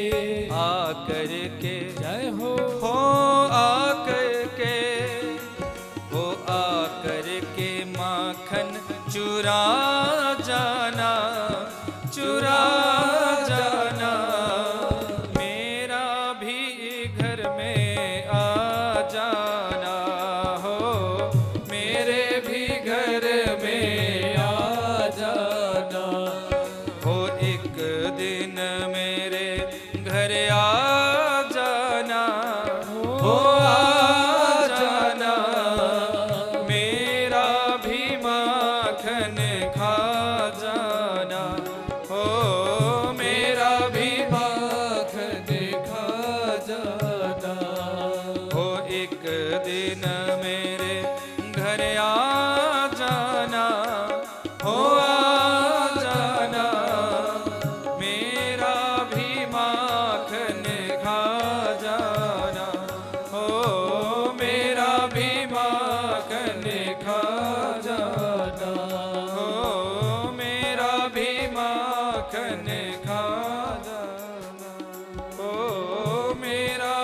माखन खा जाना। बोलिए माखन चोर भगवान की जय। हो एक दिन मेरे घर आ जाना, हो मेरा भी माखन, हो मेरा भी, हो एक दिन मेरे घर आ जाना,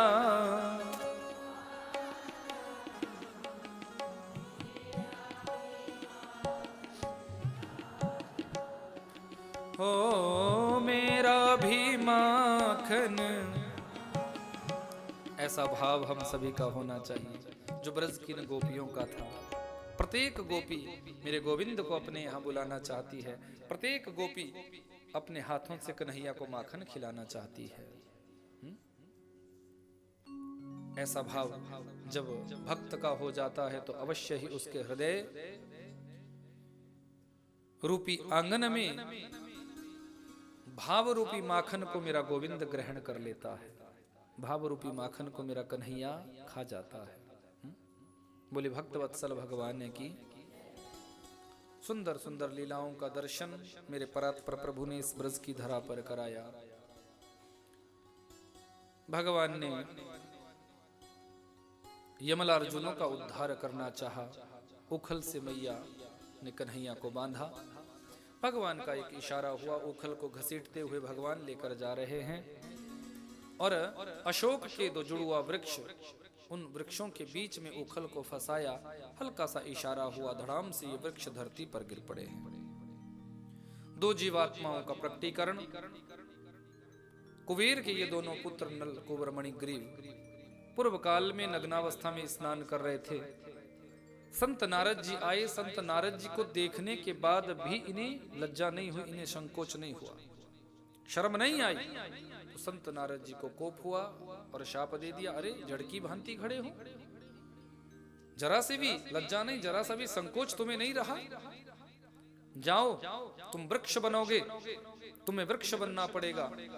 दोनों चरणों में नमन करते हैं।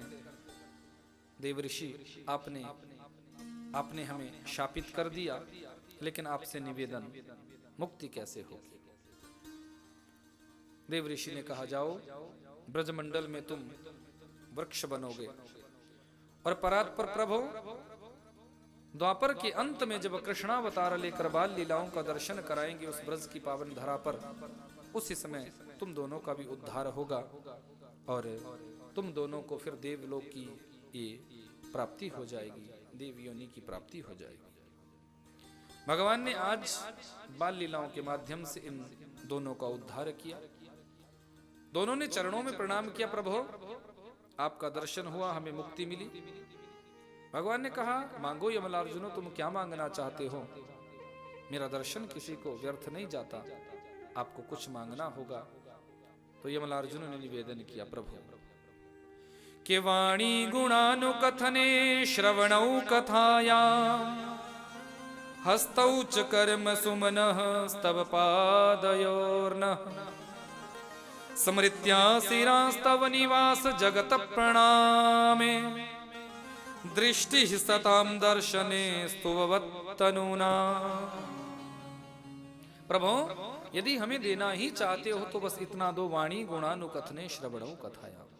हमारी ये जो वाणी है, इस वाणी से हम आपकी ही कथाओं का गान कर सकें, इस वाणी से हम आपके ही भजनों का गान कर सकें। हमारे कान इतने पवित्र बने, कान इतने श्रेष्ठ बने कि अपने इन कर्णपुटों से, अपने इन कानों से हम आप ही की कथाओं का गान सुन सके। कभी अपने कानों से निंदा चुगली बुरी बातें नहीं सुननी चाहिए। यदि कोई निंदा चुगली करता है तो अपने कान बंद कर दो या वहां से उठकर चले जाओ। जब हम किसी की निंदा सुनते हैं, जब किसी की चुगली सुनते हैं, जब किसी की बुराई सुनते हैं, तो जिसकी बुराई हम सुनते हैं उसके पाप नष्ट होते हैं और जो बुराई सुनता है उसका पुण्य क्षीण होता है। इसलिए कभी किसी की बुराई मत सुनो। ना तो हमें बुराई करने का अधिकार है और ना ही किसी की बुराई सुनने का अधिकार है। अब सासू अम्मा 80 वर्ष की अवस्था में भी सुंदर दिखती है, और बहू लीपा पोती तो बहुत करती है, पर फिर भी 25 वर्ष की अवस्था में भी, 30 वर्ष की अवस्था में भी सासू अम्मा से बूढ़ी दिखती है। कारण क्या है? बोले सासू अम्मा तो अपनी बहू की हमेशा बड़ाई करती, मेरी बहू तो ऐसी है, मेरी बहू तो ऐसी है, मेरी बहू तो बहुत सुंदर है, बहुत अच्छी है, सुबह से शाम तक बड़ाई करती है। पर बहू तो हमेशा अपनी सासू की बुराई करती फिरती है। पीहर से फोन आता है, तेरी सासू अम्मा कैसी है रे, मत पूछ उस डायन के बारे में, पूरी डायन है। माँ कहती चल उसको छोड़, तेरे ससुर जी बस बात ही मत करो उसकी, तो यमराज है, पूरे यमराज। अब सुबह से शाम तक अपने ससुराल वालों की बुराई करोगे, सासू अम्मा की बुराई, ससुर जी की बुराई, तो बताना जरा पुण्य क्षीण होगा कि नहीं होगा ना? पुण्य क्षीण जब हमारा होता है तो हमारा चेहरा निस्तेज हो जाता है। चेहरे की ओजस्विता को बढ़ाना चाहते हो, मुखमंडल की सुंदरता को बढ़ाना चाहते हो, तो पुण्य कर्म करो, भजन करो।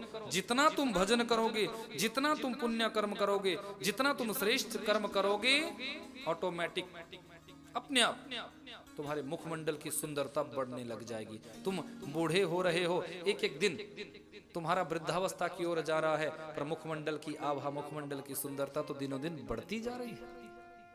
कारण क्या है? किसी की बुराई मत करो। कारण क्या है? किसी के प्रति भला बुरा भाव नहीं रखो। कारण क्या है? कभी किसी की बुराई नहीं करो, क्योंकि जैसे जैसे हम बुराई करते हैं वैसे वैसे हमारा जीवन का पुण्य क्षीण हो जाता है और पाप हमारे जीवन में बढ़ते रहते हैं। एक बार कोई राजा थे। अब राजा को बीमारी ऐसी लग गई कि शरीर में भयंकर रोग फूटने लगा, भयंकर रोग। राजा ने बड़े बड़े राज वैद्यों को बुलाया अपने शरीर को ठीक करने के लिए, पर बड़ी से बड़ा वैद्य भी राजा की उस बीमारी को दूर नहीं कर सका, राजा की बीमारी को दूर नहीं कर सका। तो राजा बड़ा परेशान हुआ, गुरु की याद आई, अवश्य ही मेरे गुरुदेव मुझे इस पीड़ा से, इस कष्ट से, इस बीमारी से बचा सकते हैं।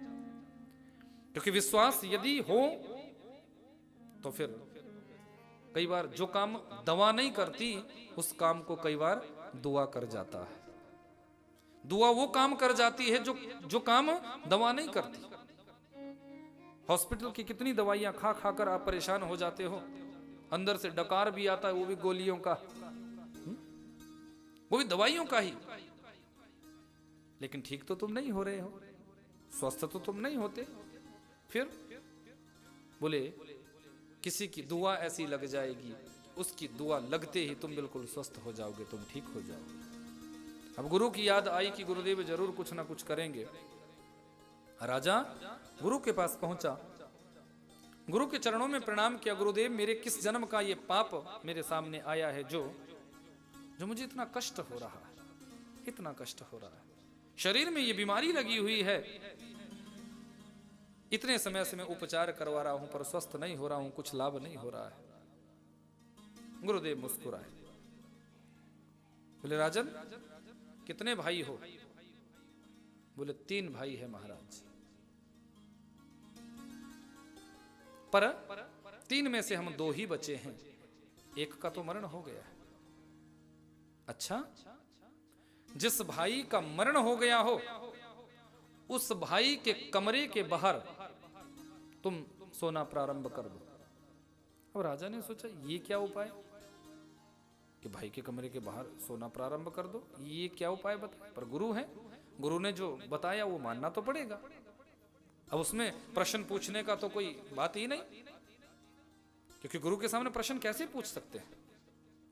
ठीक है गुरुदेव आपकी आज्ञा, रोग ठीक हो जाएगा? बोले हाँ हो जाएगा।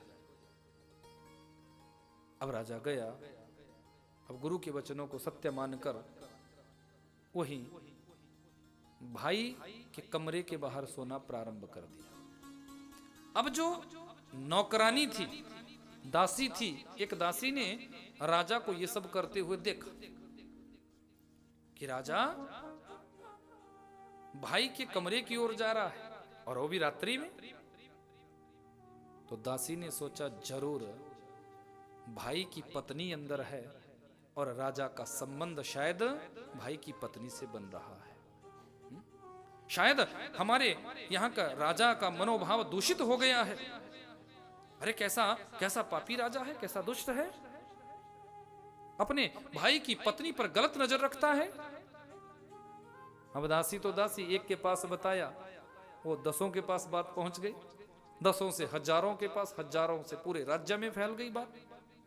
राजा का चरित्र ठीक नहीं है, राजा बिल्कुल ठीक नहीं है, भाई की पत्नी पर डोरे डालता है, राजा का चरित्र दूषित है। जैसे जैसे पूरे राज्य में उस राजा की बुराई होने लगी, बुराई इतनी हुई कि धीरे धीरे राजा के शरीर का वो बीमारी, वो कोढ़ सब दूर हो गया और 1 महीने बाद राजा बिल्कुल स्वस्थ हो गया, निर्मल काया हो गई। राजा दौड़ कर गया है, गुरु के चरणों में प्रणाम किया, गुरुदेव आपने ये कौन सा उपाय मुझे बता दिया, आपने क्या मुझे बता दिया, कौन सा मंत्र आपने जपा जो मैं ठीक हो गया। गुरुदेव कहने लगे, राजन तुम्हारा पुण्य क्षीण हो चुका था और तुम्हारे पाप बढ़ चुके थे। पाप ही हमारे शरीर में बीमारी का रूप धारण करते हैं, हमारे द्वारा किए गए बुरे कर्म ही हमारे शरीर में बीमारी बनकर, रोग बनकर प्रकट होते हैं। इसलिए तुम्हारे जब पाप बढ़ गए थे और पुण्य क्षीण हो गया था, तो ये उपाय मैंने बताया, इस उपाय से पूरे नगर में जब तुम्हारी बुराई हुई, जितने भी लोगों ने तुम्हारी बुराई की, तो उस बुराई का प्रतिफल क्या हुआ कि तुम्हारा पुण्य बढ़ गया और तुम्हारा पाप क्षीण हो गया। अब जैसे ही तुम्हारा पुण्य बढ़ा, तुम स्वस्थ हो गए और तुम्हारा पाप जैसे ही क्षीण हुआ, तुम्हारी काया निर्मल हो गई, तुम्हारी काया निर्मल हो गई, तुम पूर्ण रूप से स्वस्थ हो गए। तो कहने का भाव बंधुओं सिर्फ इतना है कि बुराई करोगे, निंदा करोगे, चुगली करोगे तो तुम्हारे मुखमंडल का तेज क्षीण होगा, तुम्हारा चेहरा निस्तेज हो जाएगा, कोई ना कोई रोग तुम्हारे शरीर में लगेगा। और यदि किसी की बुराई नहीं करोगे, सिर्फ भजन करोगे, अपने आनंद में रहोगे, अपने भाव में डूबे रहोगे, तो विश्वास मानिएगा शरीर में कोई रोग नहीं लगेगा। 80-90 साल की माताएं मैंने ऐसी देखी है जो आज भी इतना काम कर लेती है जितना आज की बहू नहीं कर सकती। हाँ, कैसे? क्योंकि उसको कोई मतलब नहीं किसी से, वो अपनी मस्ती में रहती है, अपने आनंद में रहती। बहू तू बुराई कर 100 बार, पर मुझे तो भजन करना है, मुझे तो आनंद लेना है।